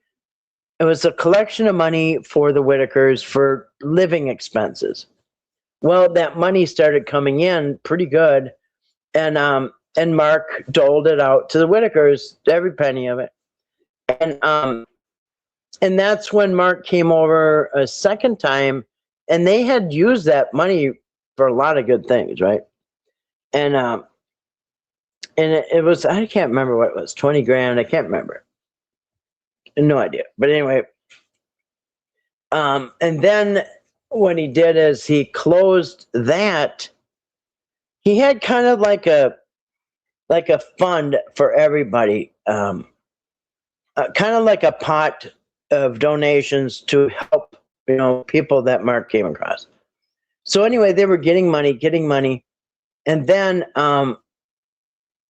the next time, I think it was the third time that Mark came, he brought everybody to Walmart, right? So here they are. He's in the store with the Whitakers, and oops, who do they bump into? Oh, it's Kenny. Well, fancy seeing you here, Kenny. What are you doing here? And anyway, that they told Kenny, hey, Mark Leda is bringing us to Walmart. We're getting everything that we want. He said, you guys each grab a cart and you can all get what you want, no matter what it is. And so anyway, coincidentally, Kenny shows up out of nowhere. And Mark even said, oh, fancy seeing you here, or something like that. And he said, aren't you the brother or something? And Kenny's like, yeah. Lorraine's my sister, Betty's my sister, Larry's my brother, Timmy's the nephew, Ray's his brother. And he goes, oh, that's kind of coincidence that you're here. And Kenny goes, I'm here to get a cell phone. Yeah, I'm looking at cell phones. He goes, oh, okay. And then he kind of, said goodbye to him. And and then the next video, bam, there's Kenny. Kenny now lives in a shed right next to the porch on the Whitaker's house. And so next time Mark comes out, Kenny's there, hey, and he's like, hey, Kenny, how's it going? And he goes, yeah, and he goes, oh, you guys sure spent the money on good stuff. I see you got a new vehicle. I see you got siding. I see you got a roof and all this stuff. And he goes, hey, he goes, is that your shed, Kenny? He goes, yeah, I live in it or whatever. He goes, yeah. He goes, did you buy that with the money I gave him? And he said, no, I bought it on payments. I can't remember what he said. It's $200 or $400 a month. I think $200 a month, whatever. It's a certain amount a month for so many months. And anyway, he made a point to say no. And I do know that that's true. 100% I know it's true because I saw recently when I was looking through court records, I noticed that Kenny, whatever his name, that he has a lawsuit filed against that shed company because they said it was a certain amount a month. So anyway, I saw that's 100%. I already believed it, but I saw a fact that he's suing that shed company. Because, anyway, I won't even get into it. But So anyway, now he's got the shed next door, and he even brought Mark into the shed, and the shed was pretty neat and tidy. And I remember Ray came into the shed, and he wanted those moon pies or something. I can't remember. They're oatmeal pies or moon pies or something. But he wanted some of those from Kenny, and Kenny gave him those. That's his brother. And that's when he said, "Oh, wow, you keep it kind of neat in here, don't you, Kenny?" And Kenny said, "Yeah." He goes, "You're not." Mark said, "You're not all messy like the Whitaker's house, huh?" He goes, "No, I keep it pretty clean." And he said, "How was it growing up?" And he said, "Was it like that next door?" And he said, "Yeah, yeah." He said the house was exactly like the Whitakers growing up, and they had like 12 kids or something like that. But anyway, so now Kenny's in the picture, and now Kenny's going to the fair, and Kenny's doing stuff. And I thought it was interesting because the other day, somebody told me, and I don't know if I'm supposed to say who it was, so I'm not going to say who told me this, but remember that time, and I think it was either the summer 2024, or it was, or if it was when they went to the state fair, whatever it was, that might have been the same video. But anyway, that one day when Mark went over to the Whitakers, and Betty was on the porch. Remember that? Betty was on the porch. And the porch was filled. Mark goes up there, and you got Betty off to the right, and Betty's bouncing a little kid off her knee or whatever. She's got a little baby. Hands it to Brandon or whatever. And so you got Brandon, BJ's two sons were there, Brandon, and I think the other son. She's got a few sons, but anyway, two of the sons were there. Brandon had his child there, the little baby, and then it was Larry, and the whole porch was filled. And anyway, somebody just told me that is connected with the family. Told me that Mark always paid the Whitakers pretty well, and we know that. And he doesn't brag, and he doesn't show up, but he pays them really well. Anyway, he had sent the Whitakers some money, and he included, Mark put in extra money. He said, "Give this to Brandon." And so Mark later put in extra money for Brandon because Brandon was in the video. And he says, since you were in the video, you and your son, and you were talking and stuff, Mark sent him money. And I thought, wow, that's really nice. That's stuff you don't hear about with Mark. Eric, he buys potato chips, and you'll hear for the rest of your life that he bought you a bag of potato chips. But yeah, Mark even gave the son. Well, hey, dear Jane. Somebody said dear Jane's in here. Let's see. Oh, there she is. Hey, dear Jane. Good to see you tonight. Hope you're feeling good. Yes, thank you, dear Richard Ramirez. That was the Night Stalker. Thank you. I don't know why I couldn't think of that, because I watched all them shows and all them interviews and all those recreations and all that true crime. Yeah, Richard Ramirez. Yeah, he is so weird because one of his victims was a couple, and I think the wife's name was Peggy, but the husband's name was Peter, and their last name was Pan. So wasn't the husband's name Peter Pan? Anyway, but he had a lot of victims. Horrible, horrible man. And that Richard Ramirez actually got married behind bars. I remember the woman. I can see her in my mind. I have her face. But yeah, she married Richard. In fact, me and dear Jane talked about that. Yeah, he got married behind bars. There's somebody for everybody. But yeah, he got married, and then he died. I can't remember how. They sit on the roof right over there. Yeah, do they? I'm sure they want to get a good spot. Don't send anything BJ can pawn or sell. She sold the propane tanks, Gary. But well, that's what they said, Kildeeks. But she did bring them back. It was one propane tank, I think, but she brought the tank back. She was just missing for a few days, but when she came back, she had the tank. She didn't sell it. People thought she sold it, but he showed up at Walmart. Yeah, he did.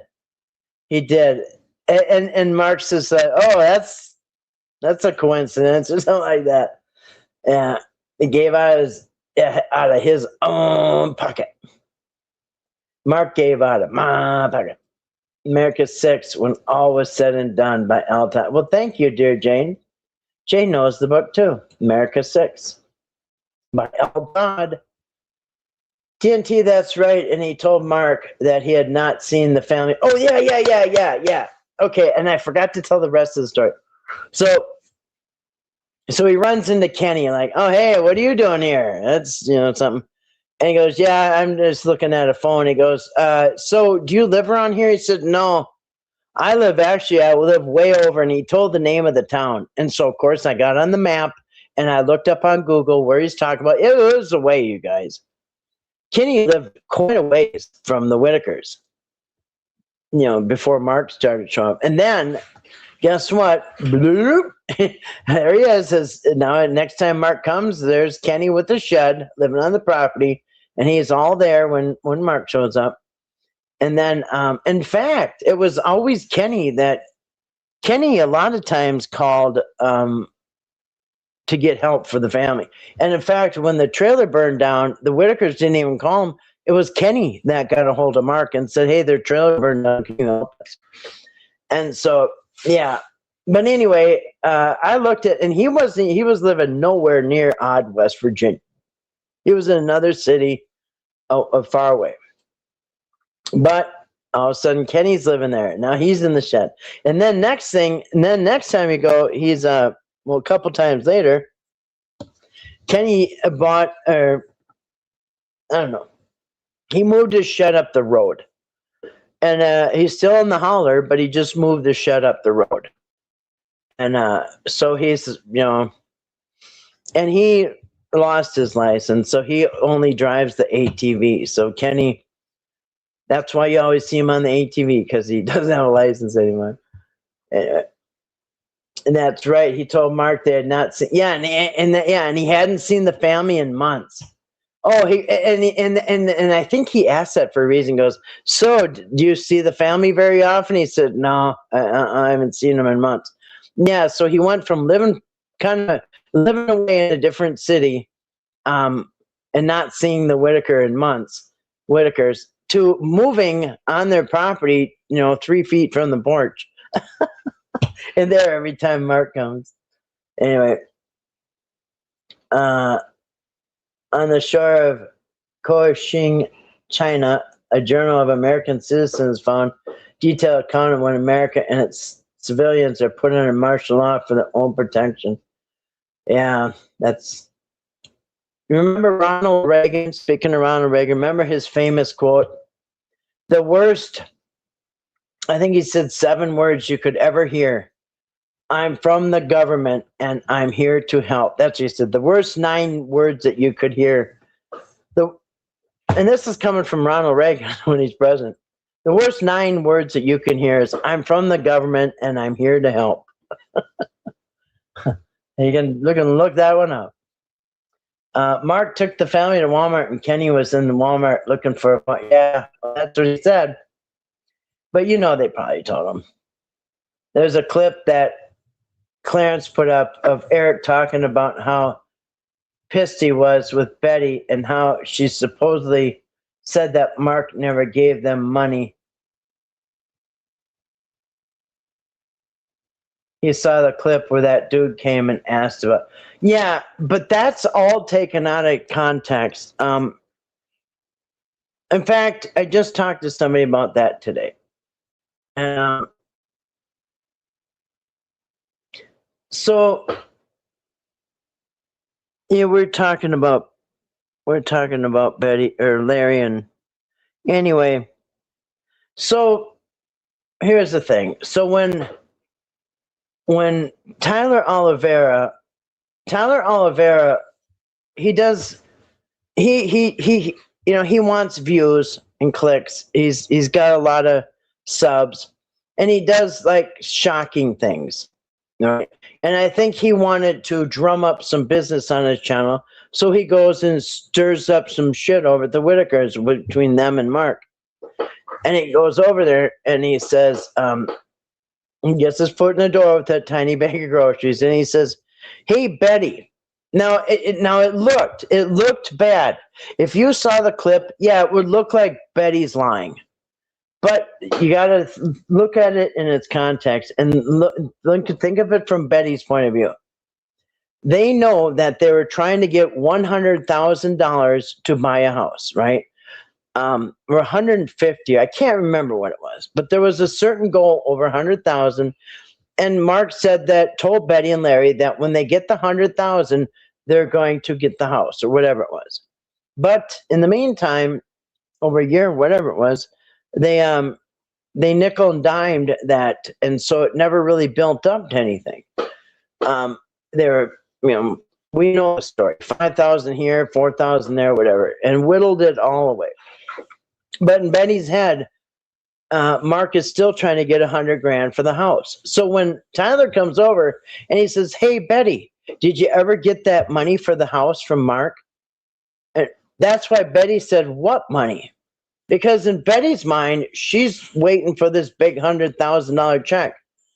He did not say, "Betty, did Mark ever give you any money?" Because that's a completely, if he had said that, she would say yes. But he didn't say that. He should have said, "Has Mark been giving you guys money? Did he give you some of that house money?" No, he didn't say that. He said, "Betty, so did you get," he said, what did he say?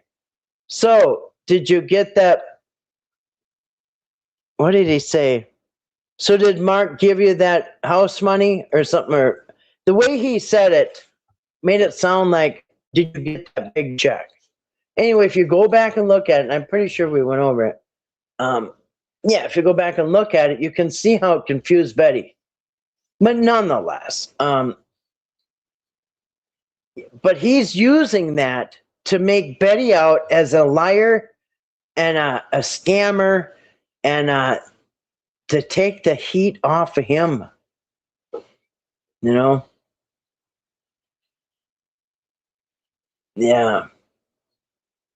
Someone gets in my place, they will not leave or be seen or heard again, right?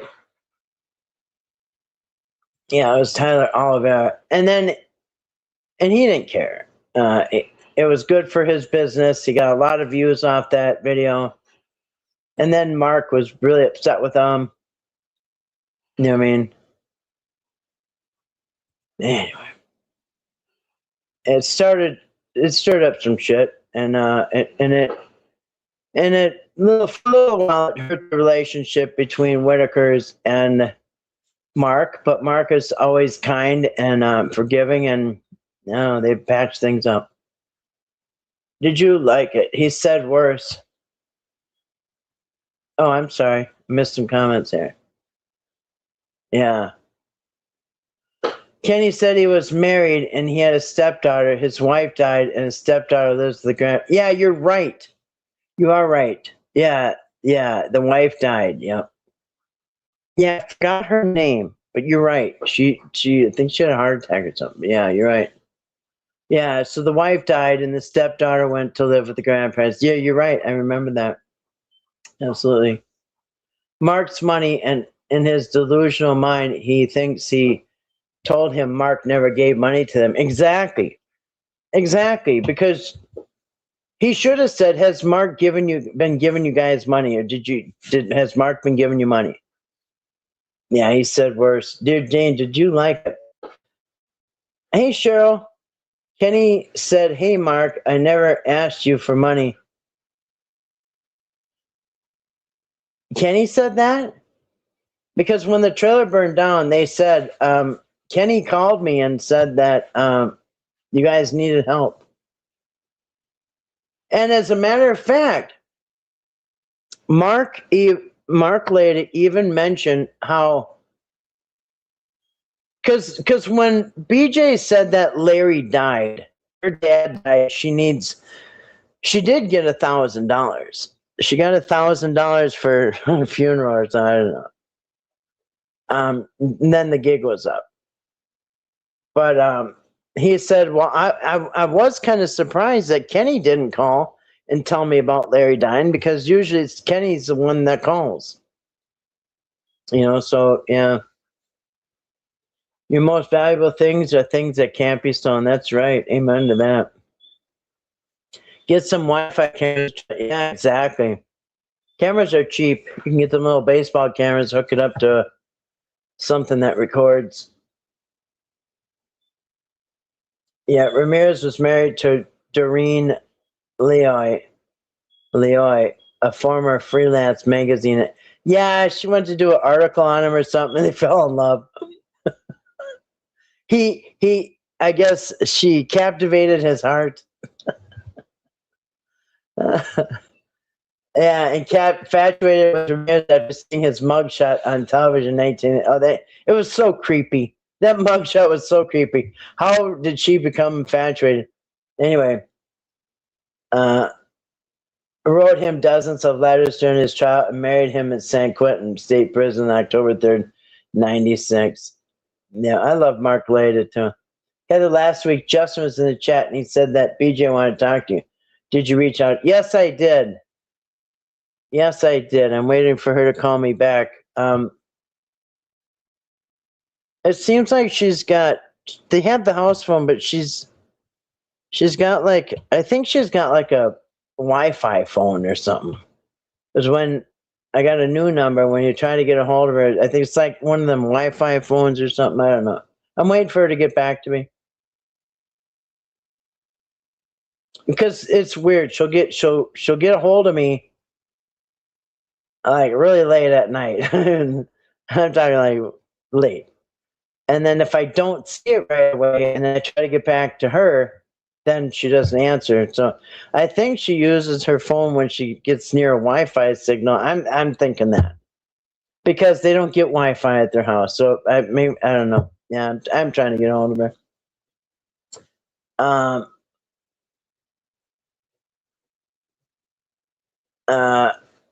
Convinced. Oh yeah, she thought he was innocent of all those 13 murders, even though he was proud of them.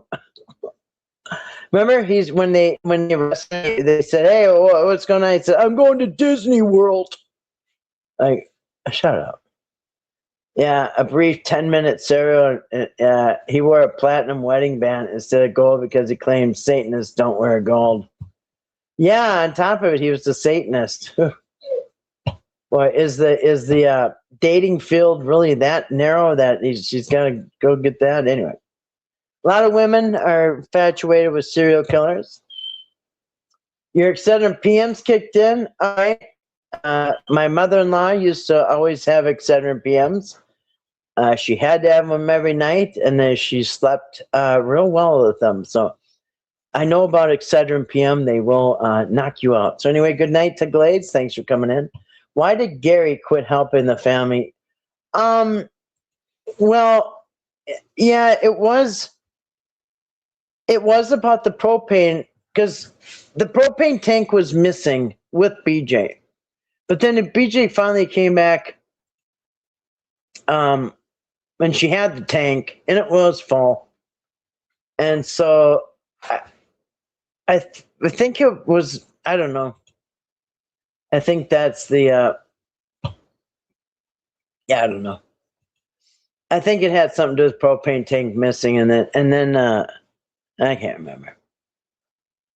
But you know, I think she just smashed up a van. So I don't know what van. I heard it was a van.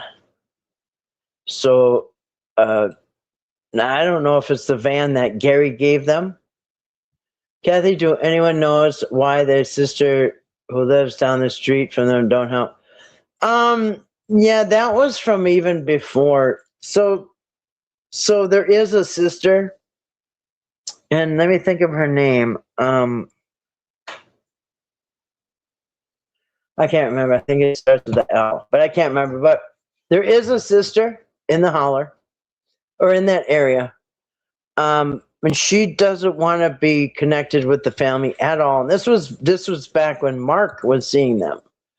And if you go on YouTube and look up the Whitaker family tree, there's a channel, that does those family trees. He's got 2 videos on Whitaker's, and he's got her name on the tree. And he didn't really know like why, but anyway, I did hear that they just aren't, they're not close with each other.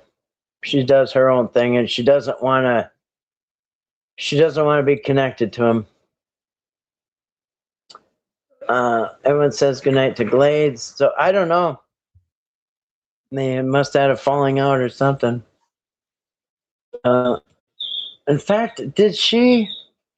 Hey, Caleb, no, I can't remember if she changed her name or what, but yeah, she didn't want to be connected with them. Clinton's famous words, I did not have, yeah. And then he had to admit he did.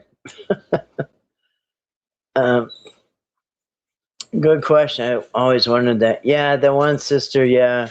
If you look on the family tree, you'll see her. She's actually on the younger end, because there's like at least 12 kids on that tree. At least.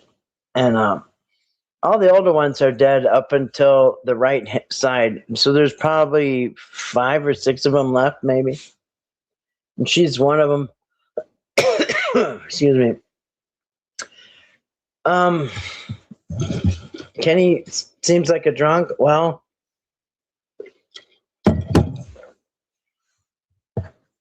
remember, they said, I think it was Patrick said that if you have beer around, you better keep it away from Kenny, because he'll drink every beer you got.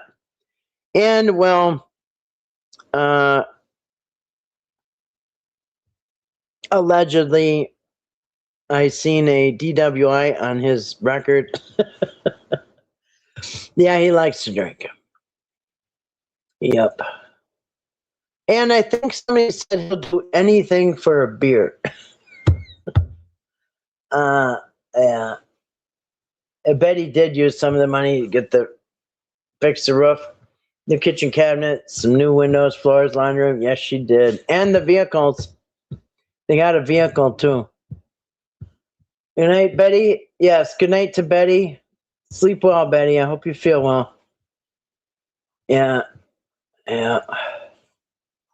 Y'all see where Chris Watts married behind bars and just said how they've seen them making out.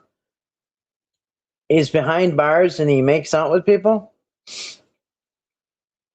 Some states you can have court. What do they call it? I forgot what they call it. Where they can have sex and stuff.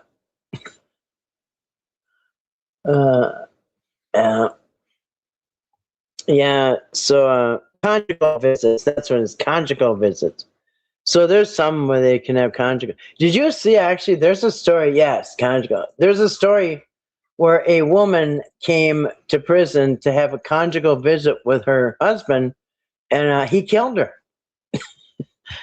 They get like, the prison like has these little like, almost like little motel rooms or something, you know what I mean? And so you can go in there with your wife overnight or something. Anyway, yeah, they found her dead. Yep, he offed her. His own wife during a conjugal visit, whatever. A cordial, it was not cordial. May have been conjugal.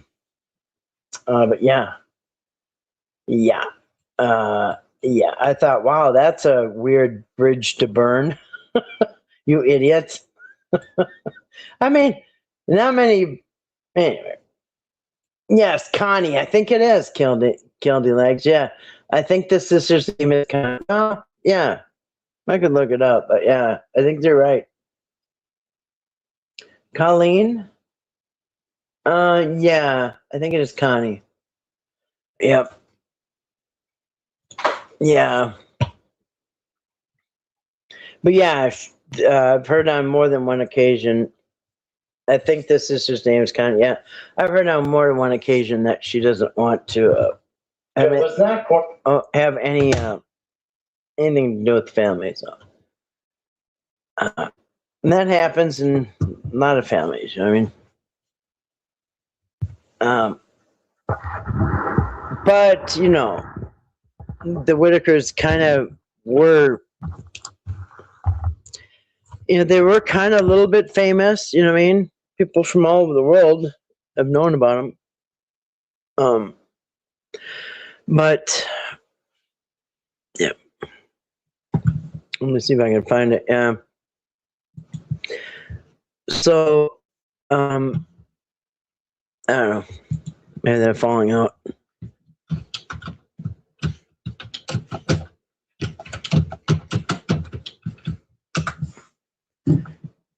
Let's see. All right. I gotta keep an eye on my battery here. Anyway. So, yeah, they were spending it. Yeah. They started out good.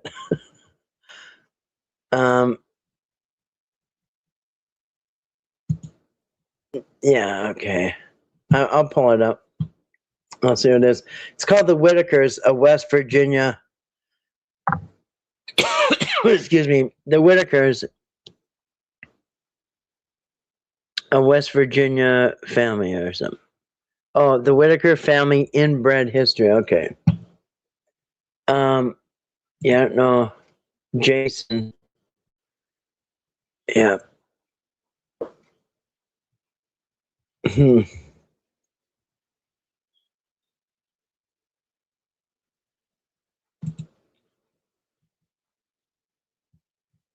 Okay, here it is. So there's 1, 2, 3, 4, 5, 6, 7, 8, 9, 10, 11, 12, 13, 14, 15 kids, and I know that one was stillborn or died at birth or whatever.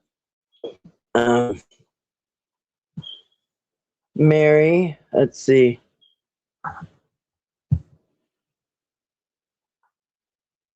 Judy, Kenneth, Michael died, Larry, Betty. There's Timmy, Freddie. Actually, they don't even have her on this tree. Yeah, you gotta get the more complicated tree. This one's just kind of a branch. Hold on a second. Yeah. Because he did it. So this guy with this channel, he did a family tree, and then he kind of did an update a couple years later, and I think that came out last year if I remember right. But and he filled in some missing things, but I saw that there was a couple mistakes. Okay, so here, I'll show you real quick. Here's the Whitakers inbred family tree. One second.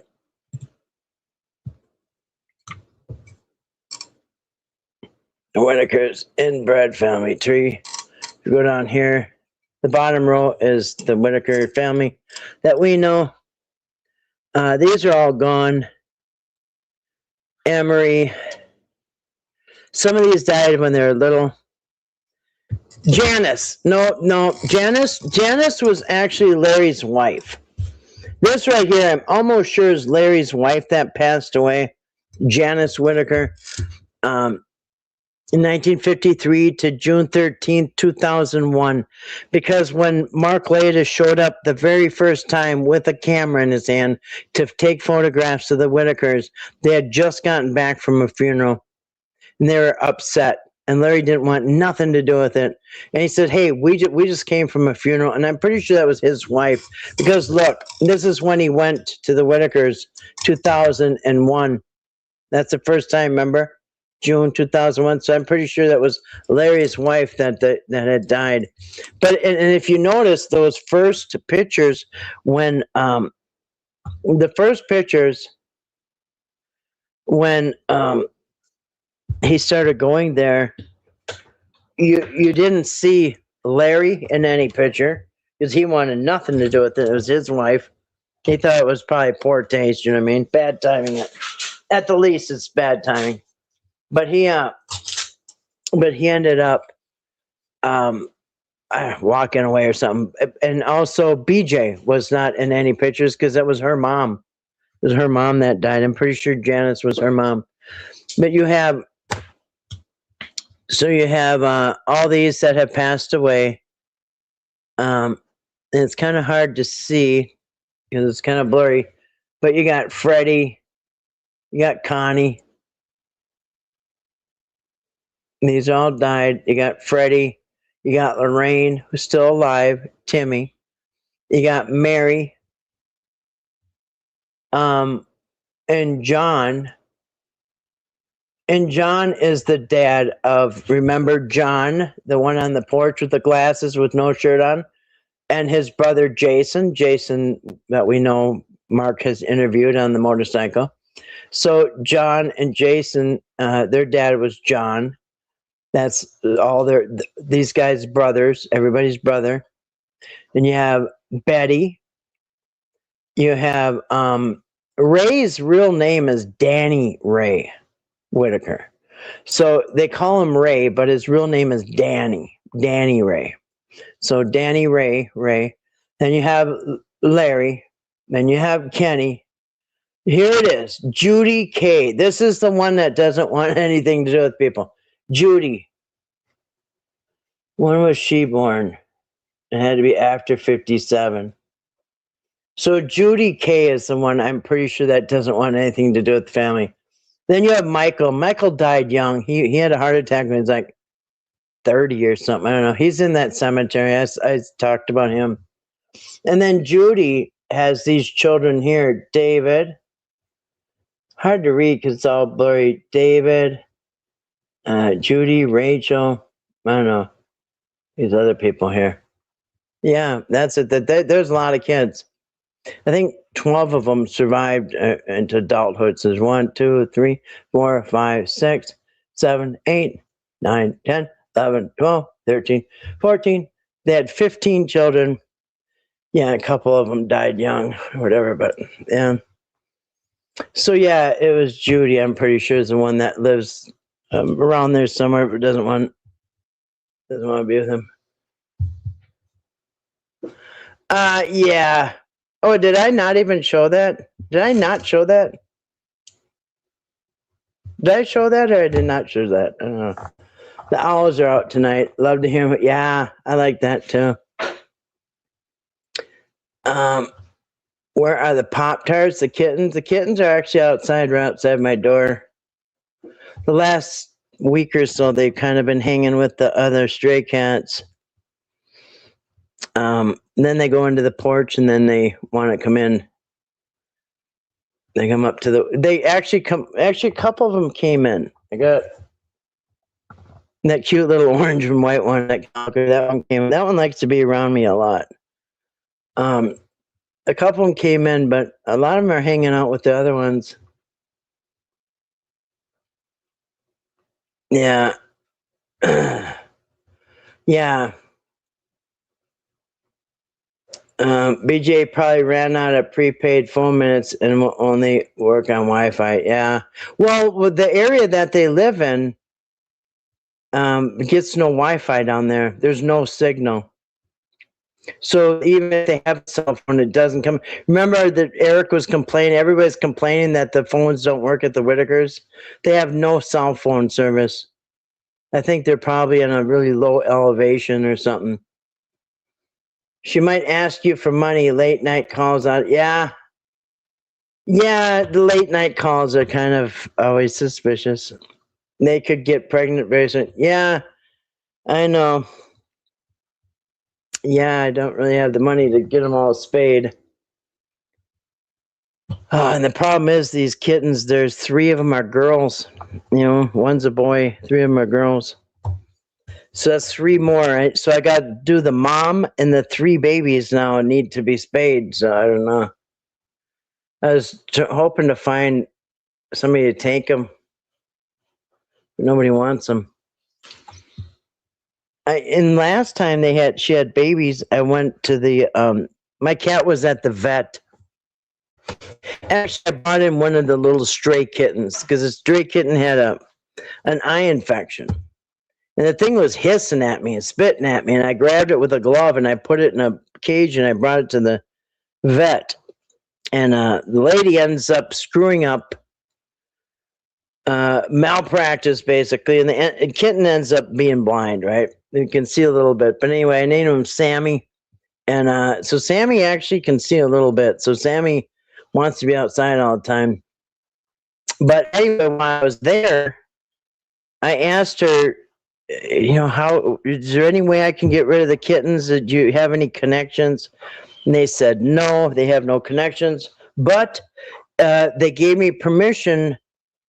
Well, they said what we can do for you is we can, if I go get photographs of them, like go get them printed out.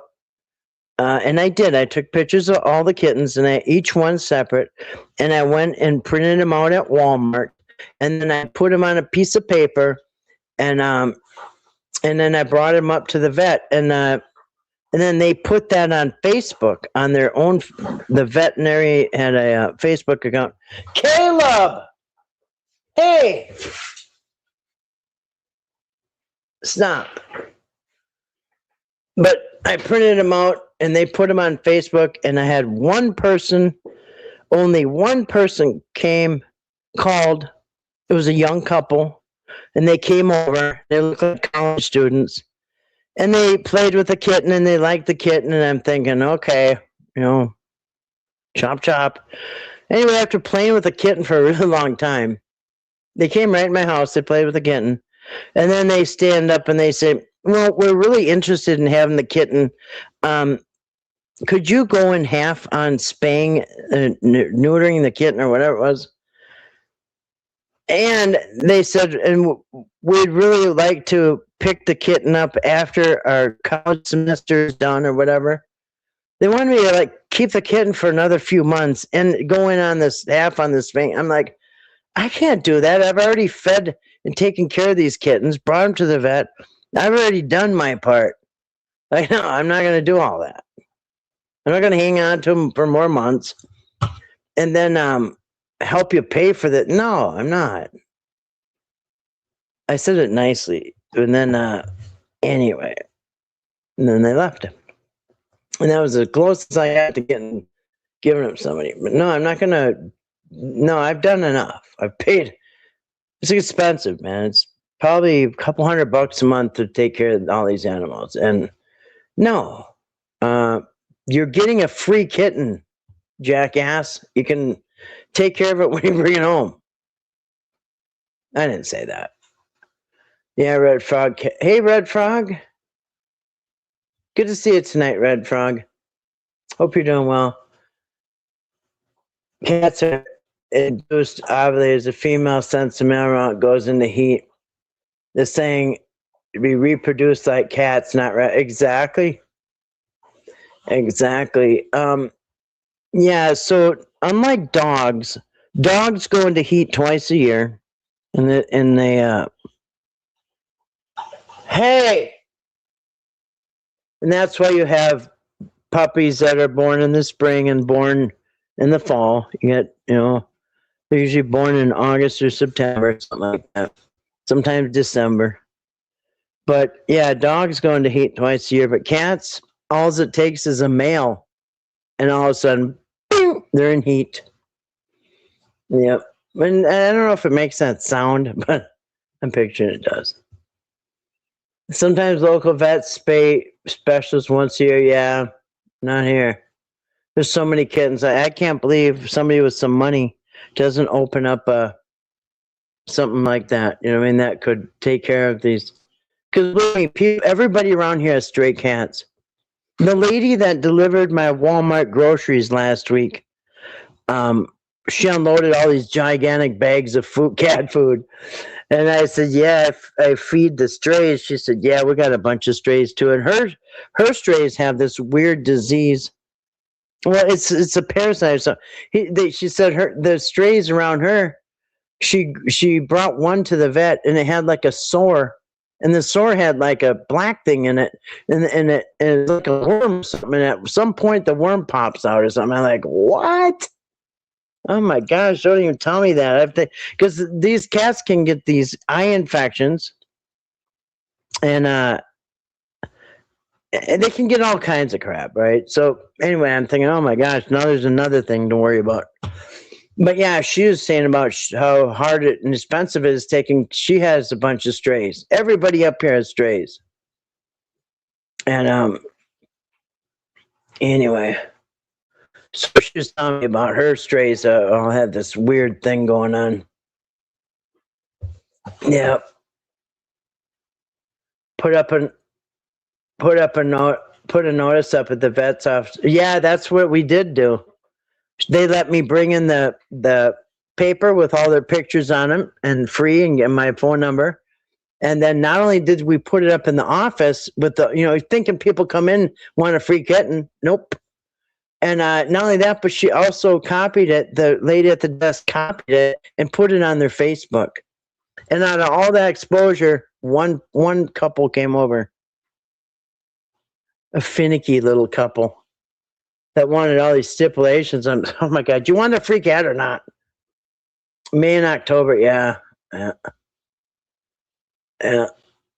If we send you money specifically for Spain, maybe we could foster kittens in the cost of neutering.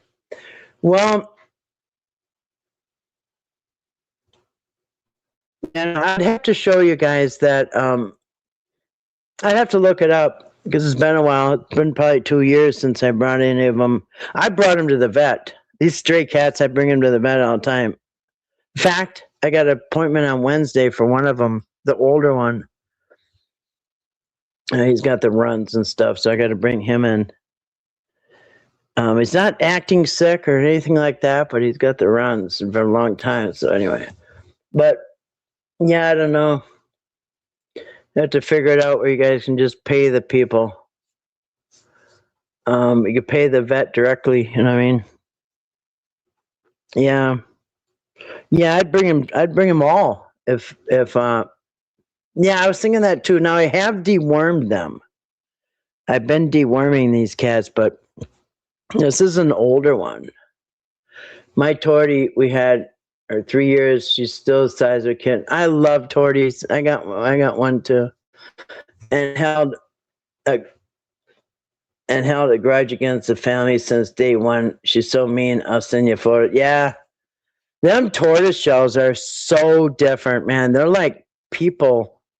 They are so different. I love tortoise shells. Those are my two that went missing were Torties. The funniest, craziest, uniquest cats I ever saw. And that's why the stray had a tortoise cat, and I brought the tortoise cat in. I call her Shell Bell. She's my Shelly Belly. Because she's a tortoise shell, so I call her Shelly. And she loves her belly scratch, so I call her Shelly Belly. Shell Bell. Yeah, if they have fleas, they can keep getting worms from. Yeah, I was thinking that too. The outdoor ones. Now I can't grab them all, but the ones that I can grab, some of those have fleas, and so I'm spraying them with this stuff. But yeah, tortoise shells are so weird. I love them. Yeah, they got such a funny personality. Diatomaceous earth can be ingested from. Yes, that is true. You can sprinkle it in their food. Yeah, fleas will tapeworm, exactly. So yeah, I have that parenteral printer. I have it in the cabinet. Printerol or whatever. It's for deworming, and you just draw it up in a syringe, and you grab the cat by the back of the neck, and you just squirt it in the side of their mouth, real slow, and that they're like forced to keep drinking, glunk glunk glunk glunk glunk until it's gone. It works pretty good, but yeah. And again, I have to write all their names or who they are, and then go through the whole gamut of them. Usually they have roundworms from the mother. It could have hookworms. Yeah, so the one that I brought in last year had hookworms. Yeah, and that one actually had the hookworms coming out of her. Yeah, I brought one in that had hookworms. Yeah, and well, actually, that's how I learned about deworming the cats. Because I looked up the stuff that they were using. I thought, well, I can buy this. I can buy the whole bottle for $30 and do every last kitten and cat around. You know what I mean? Instead of paying the vet, you know what I mean? You can do it yourself. And anyway, I just watched and saw how they did it. And then I asked the vet, can I get some of those syringes? Because I'll go home and do all them stray cats. And they said, yeah. And she went and got a sandwich bag and filled it full of those syringes and gave it to me. She showed me how much to draw up. I think it was 3 cc's or something. Goes by their weight. Yeah. I'm deworming them. But the older cat, he might need it. I just want him to be seen because the older cat, yeah, he's so sweet. And then the older cat will do good at the vet. Because he's really, really tame. Yeah, you'll have to deworm all of them if one has them. Yeah, yeah. It's like a world record for the oldest cat. Yeah? 30, you had cats 30 plus years, so she's so odd like a normal laptop. Yeah. 2 Bengals show her so much. Yeah. I'm telling you, them tortoise shells, I never knew how special they were till I had one. Oldest cat ever recorded is 38, Austin, Texas.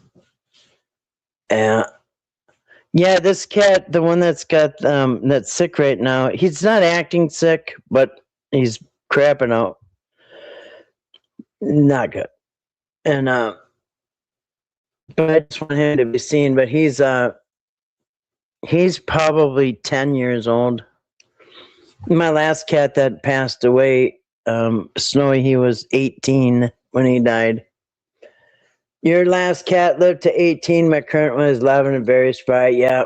Yeah, my Snowy died at 18. Yep. Yeah, he was the coolest cat. Yeah, I felt bad. Actually, it was kind of life-changing when he died. When that cat died, I had him so long. I was devastated, and I actually that's when I learned how to contact. Basically, that's how I got into contacting the other side, people on the other side of the veil, and it was because of him. Yeah, he's changed my life, and he is also the reason that I know how to be an animal whisperer now. I can be a dog whisperer and I can be a cat whisperer. And I learned because of that cat. So I can teach you guys how to be a dog whisperer and a cat whisperer.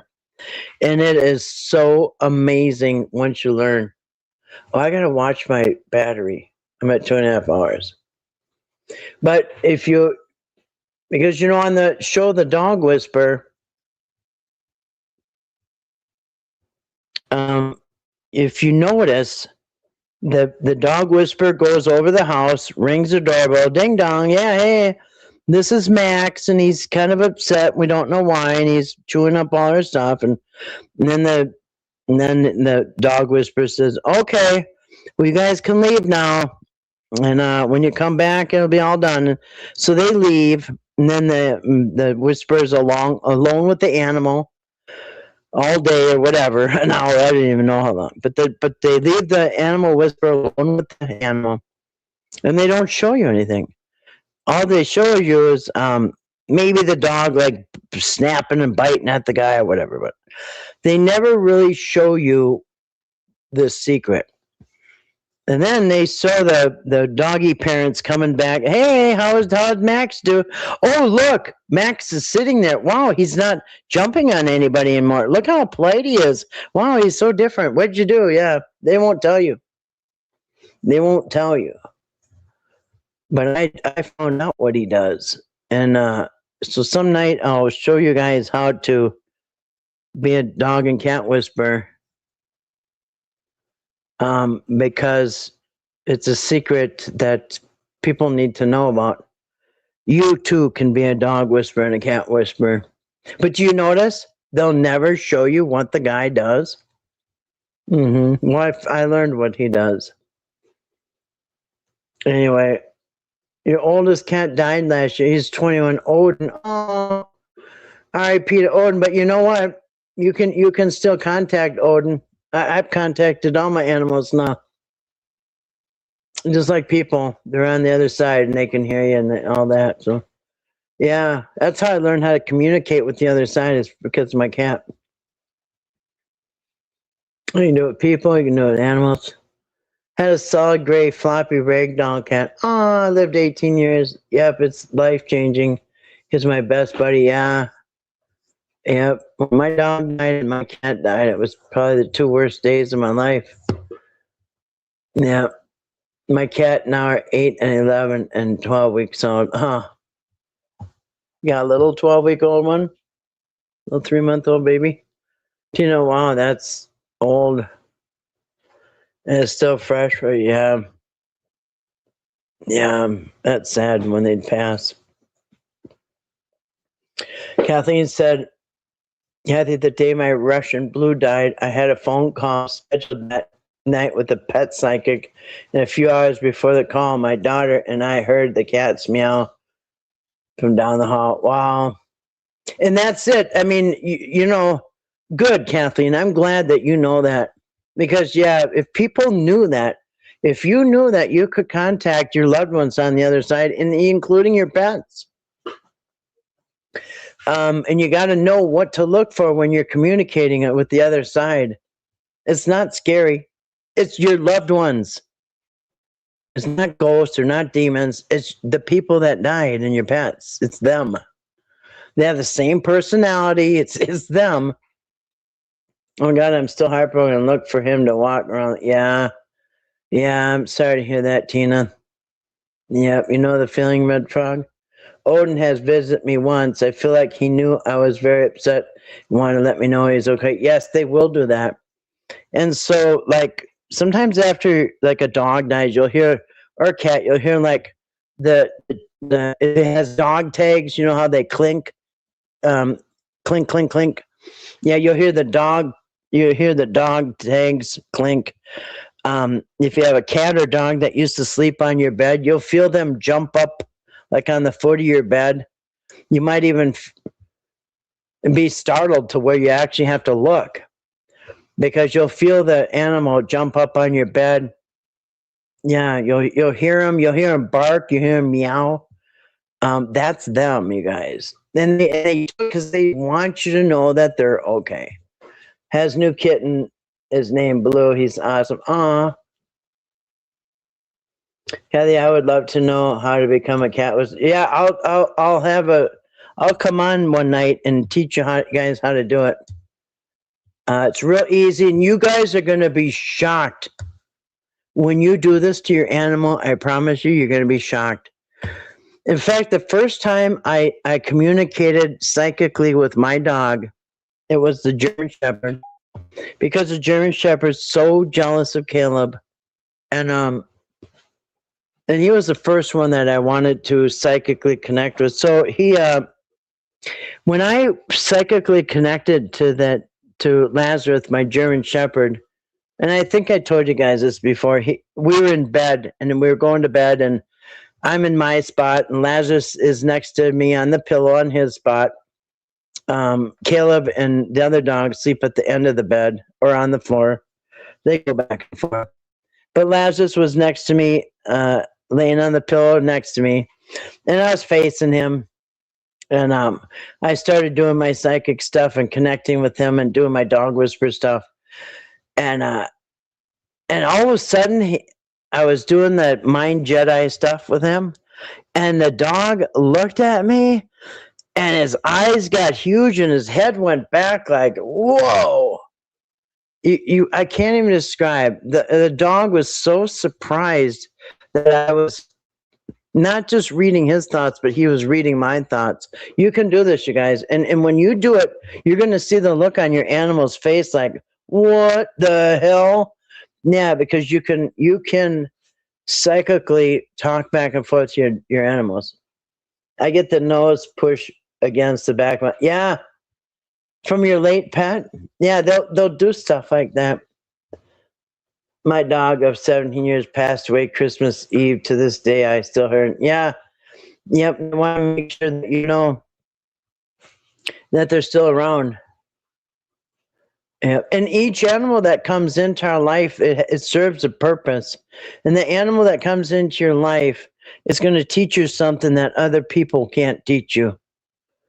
You know, animals are there for a purpose, and we can only learn so much from each other. But you can learn way more, a whole different set of things from your animals, like unconditional love, you know, certain responsibilities. Anyway, they got a lot of lessons, forgiveness, all that stuff. Thibaut, your dog is still looking out for. Yep. Yeah. So you know, I just want people to be comforted by that. Yeah, I could go on and on and on, but I'm not gonna. I'm probably gonna wrap it up because I don't want this to go on too long. But yeah, we'll do the teaching of a dog and cat whisper, so you can psychically connect to your pets, and it's fun. Let's do a specific live soon. I can contribute a lot to that subject. Very connected. Good, Kathleen. Let's do it. We'll do it this week. Okay. We'll do it in this upcoming week. Yep.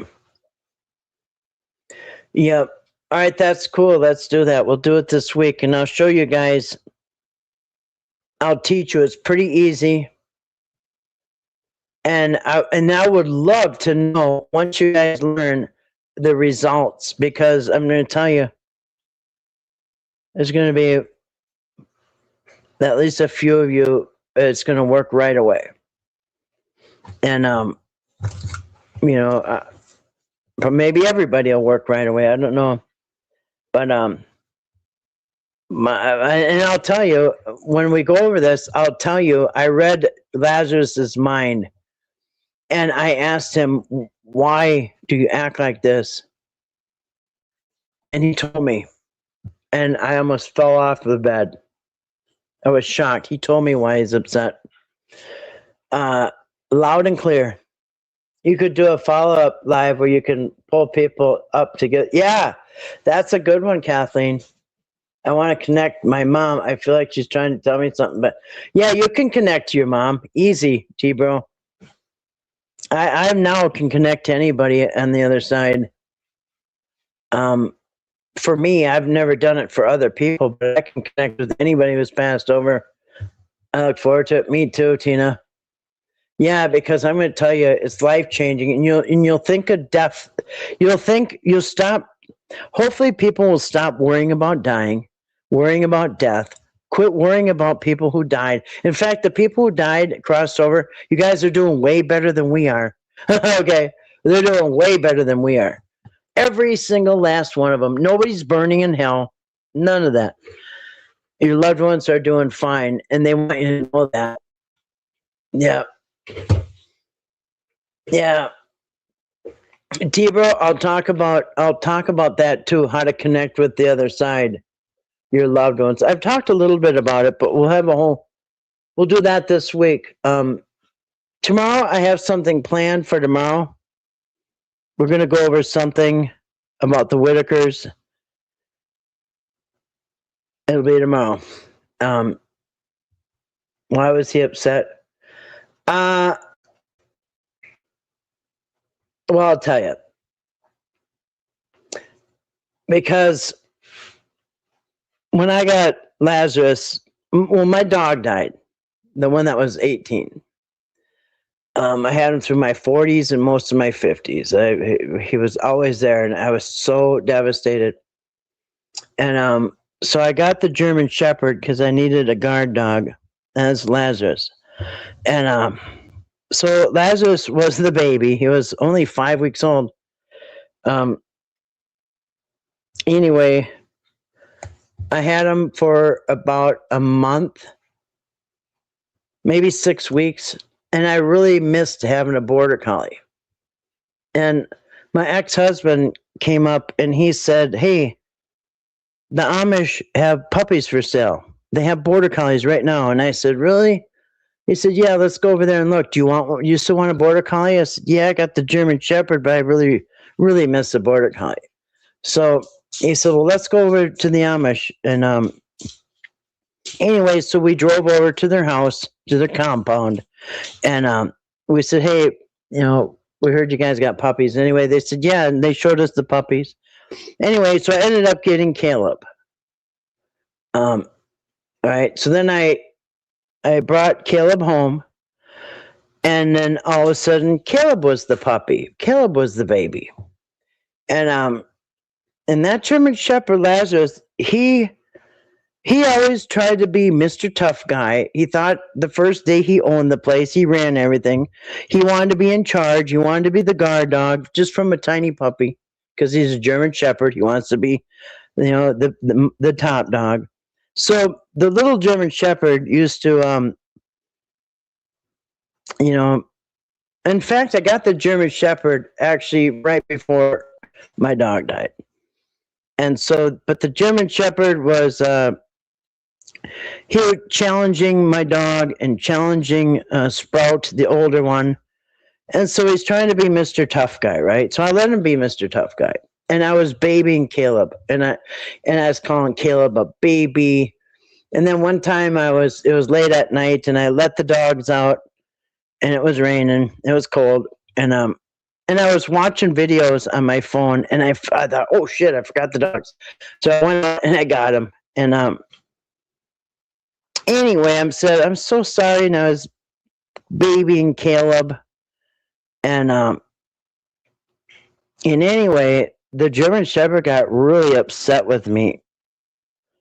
Anyway, and he was really being mean to Caleb. The German Shepherd still picks on Caleb, but he was being really mean to him. Anyway, so once I learned how to be a dog whisperer, I said to in my mind, I connected my mind with his mind, and I said, I mean, this might sound crazy, but you're going to do it yourself, okay? I'm going to show you how to do it. You won't think it's crazy anymore. But I connected our minds together, and I said, in my mind, I said to him, "Lazarus, why are you mad all the time? Why are you mean to Caleb?" And right away, loud as can be, he said, I heard him. What would I say? I heard him think very loudly. He said, "'Cause I'm the baby." And I swear to God, this happened. When my mind asked him, and my mind to his mind, why are you so mean to Caleb all the time? Instantly, I heard loud and clear, "'Cause I'm the baby." And I thought, what? You're not a baby. You're trying to be the tough guy all the time. And then after a little bit, it kind of made sense that, yeah, he was the baby. He was the baby for about 6 weeks. And then I got another baby. And then, anyway, so to this day, I always tell Lazarus, "Oh, you're the baby." And I tell the other dogs, "Hey, guys, Lazarus is the baby." Because Caleb doesn't care. But it means a lot for Lazarus to hear that he's the baby. So even though he's the big tough guy, I always say, "Hey guys, Lazarus is the baby. He's the baby." And he loves that. Oh my God, he loves that. You should see the look on his face when I said, Lazarus, he's the baby. Anyway, he was mad because he was the baby. And I'll show you guys some really cool stuff. I'll show you how, if your animals get upset when you leave the house, I'm going to show you how to stop that. I'm going to show you how to put your animals at ease when you leave the house, even if it's, whether it's for an hour or if it's for a week. I'm going to show you guys how to make your dog stop worrying forever. Now, when I go to the store, it's not a big deal. I do this each time I leave the house, and I'll talk about that when we do this live stream. But if your animals get upset when you leave the house, I'm going to show you something to do, and they'll never be upset again. In fact, when you do this, the animal is probably going to go lay down and say, oh, well, you're going to leave and you're going to come back. Life-changing, you guys. Life-changing stuff. So anyway, I believe dogs who pass, their spirits come through current pet. Sometimes, Kildy Legs, now you can have, your dog or cat can be reincarnated during your lifetime. Like, people do not reincarnate in one lifetime. Like, if I come back reincarnated, which I probably will, I'm sure I will. But each time you come back reincarnated, everybody you know is already gone. It's like usually over 100 years. So you're not going to come back and then run into, somebody you used to know. Anyway, so sometimes you may have a pet now that could have been a soul. That soul of that animal you have now might have been the soul in a different animal you already had when you were younger, right? If that makes sense. So, yeah. And sometimes you'll know because the cat will do the exact same thing as your old cat did. Like somebody was telling a story about how they had a cat, and the cat always jumped up on the dresser and would smack something off the counter, off the dresser, onto the floor. And she said she never had a cat that did this, but one time she got a new cat, and the new cat did every single thing her cat from a long time ago did. Jumped up on the dresser, smacked things off, would make the certain noise, like did everything exact as a cat she had a long time ago that no other cats repeated. I mean, so anyway, yeah, they can reincarnate. And animals can connect with other animals too. I can't wait for this. I can connect with them on my other side, but not as much with my current cat. Yeah. Oh, this is so sweet. Yep. I think my father-in-law warns me every time I smell English leather, I dodge a bullet. 2 weeks ago, a shooting happened 20 minutes after I smelled English leather smell. Wow. I know English leather. My dad used to have English leather. We used to give it to him on Christmas in the little gift packs with the aftershave, the deodorant, and the whatever. I usually tell my cats when they're getting ready to cross that they can come back to me in another. Yeah, that's nice, Kathleen. That is nice. But yeah, people, if you learn this stuff, you won't mourn as bad, I'm pretty sure. You'll think differently of death.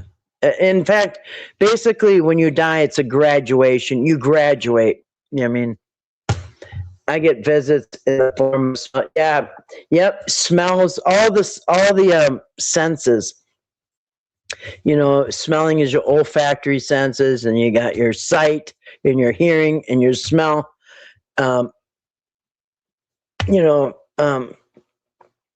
These are things that they use, your senses, yep. I believe animals can connect with other Nova sleeps where Maisie did. She's not. She does things. She did when I'm down out. Yeah. You have all the. Oh, you do, Kathleen? Do you? Yes. So the clairs that she's talking about, you can be clairvoyant, clair audio. Yeah, here I'll name them. You know, if you're clairvoyant, you can hear the spirits. Not a lot. I mean, a lot of people, you know, exhibit one or two. Like you can. A lot of people have one or two gifts, and you have to work on them and exercise them. Let's see. What are all the clairs? Yeah. Clairvoyant. Clairvoyant. Clairs.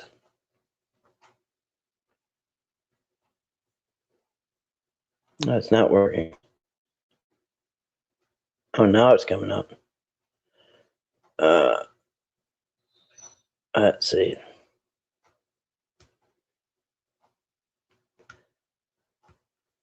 I only got 2%. Yeah. Clairsentient feeling. Yeah. No, clairvoyant is seeing, clairaudience is. Yeah, thank you. Yeah, clairvoyance is the seeing. Clairaudience, which is audio, you know, is the hearing. So clairvoyant, you know, we know voyeurism. Voya means to look. That's why people are voyeurs, you know what I mean? Peeping Toms. Yeah, voya means to see. Audio means to hear. So you're clairaudience, you're clairvoyant. You can also you smell them. You can hear them, see them. I forgot what a soul contact. Yeah, soul contracts. That's a whole nother story. And the pet might be in the soul contract. I believe they are. Yeah. Clairsentient. Yeah, there you go. Is the feeling. And you can see the word sense, you know, as in feeling. So clairsentient, because sense means to feel. Yeah. Yeah, so it's clair, and then whatever it is you do. So clairvoyant, clairaudio, clairsentient. Yep. Yeah. So anyway, all right, we're coming up on 3 hours. I'm going to wrap it up. So we will do that this week. I'll look forward to it because I know it helps people. And if you can get over these fears and phobias and stuff of death, you know, makes life, you'll see life differently. Anyway, and this, yeah, I got into all this because when my cat passed away, it was devastating to me. It really, really, really, my dog died, devastated me too. And that's all before I heard this. All right. Well, thank you, Kathleen. I think it will be very helpful for people. And I'll look forward to that, Kathleen. Maybe you can even take a link and come up, Kathleen, if you want to talk. If you know how to do that, maybe you can grab a link and come up as a guest. And yeah, we'll talk about that kind of stuff. So anyway, yeah, we'll wrap it up. I'll say good night to everybody. Thank you so much for coming in. I hope everyone has a great Sunday. Have fun tomorrow. Enjoy church if you go over to Tottie's or whoever you go to. And anyway, have a great Sunday. I know I will. I don't really have any plans for now. Maybe you have a barbecue. I don't know. But anyway, no big plans, but hopefully I'll see it around night. I'm pretty sure I will. Yeah, good night to you too. Good night to everybody. All right, thanks for coming in, everybody. Good night to you too. Good night to everybody.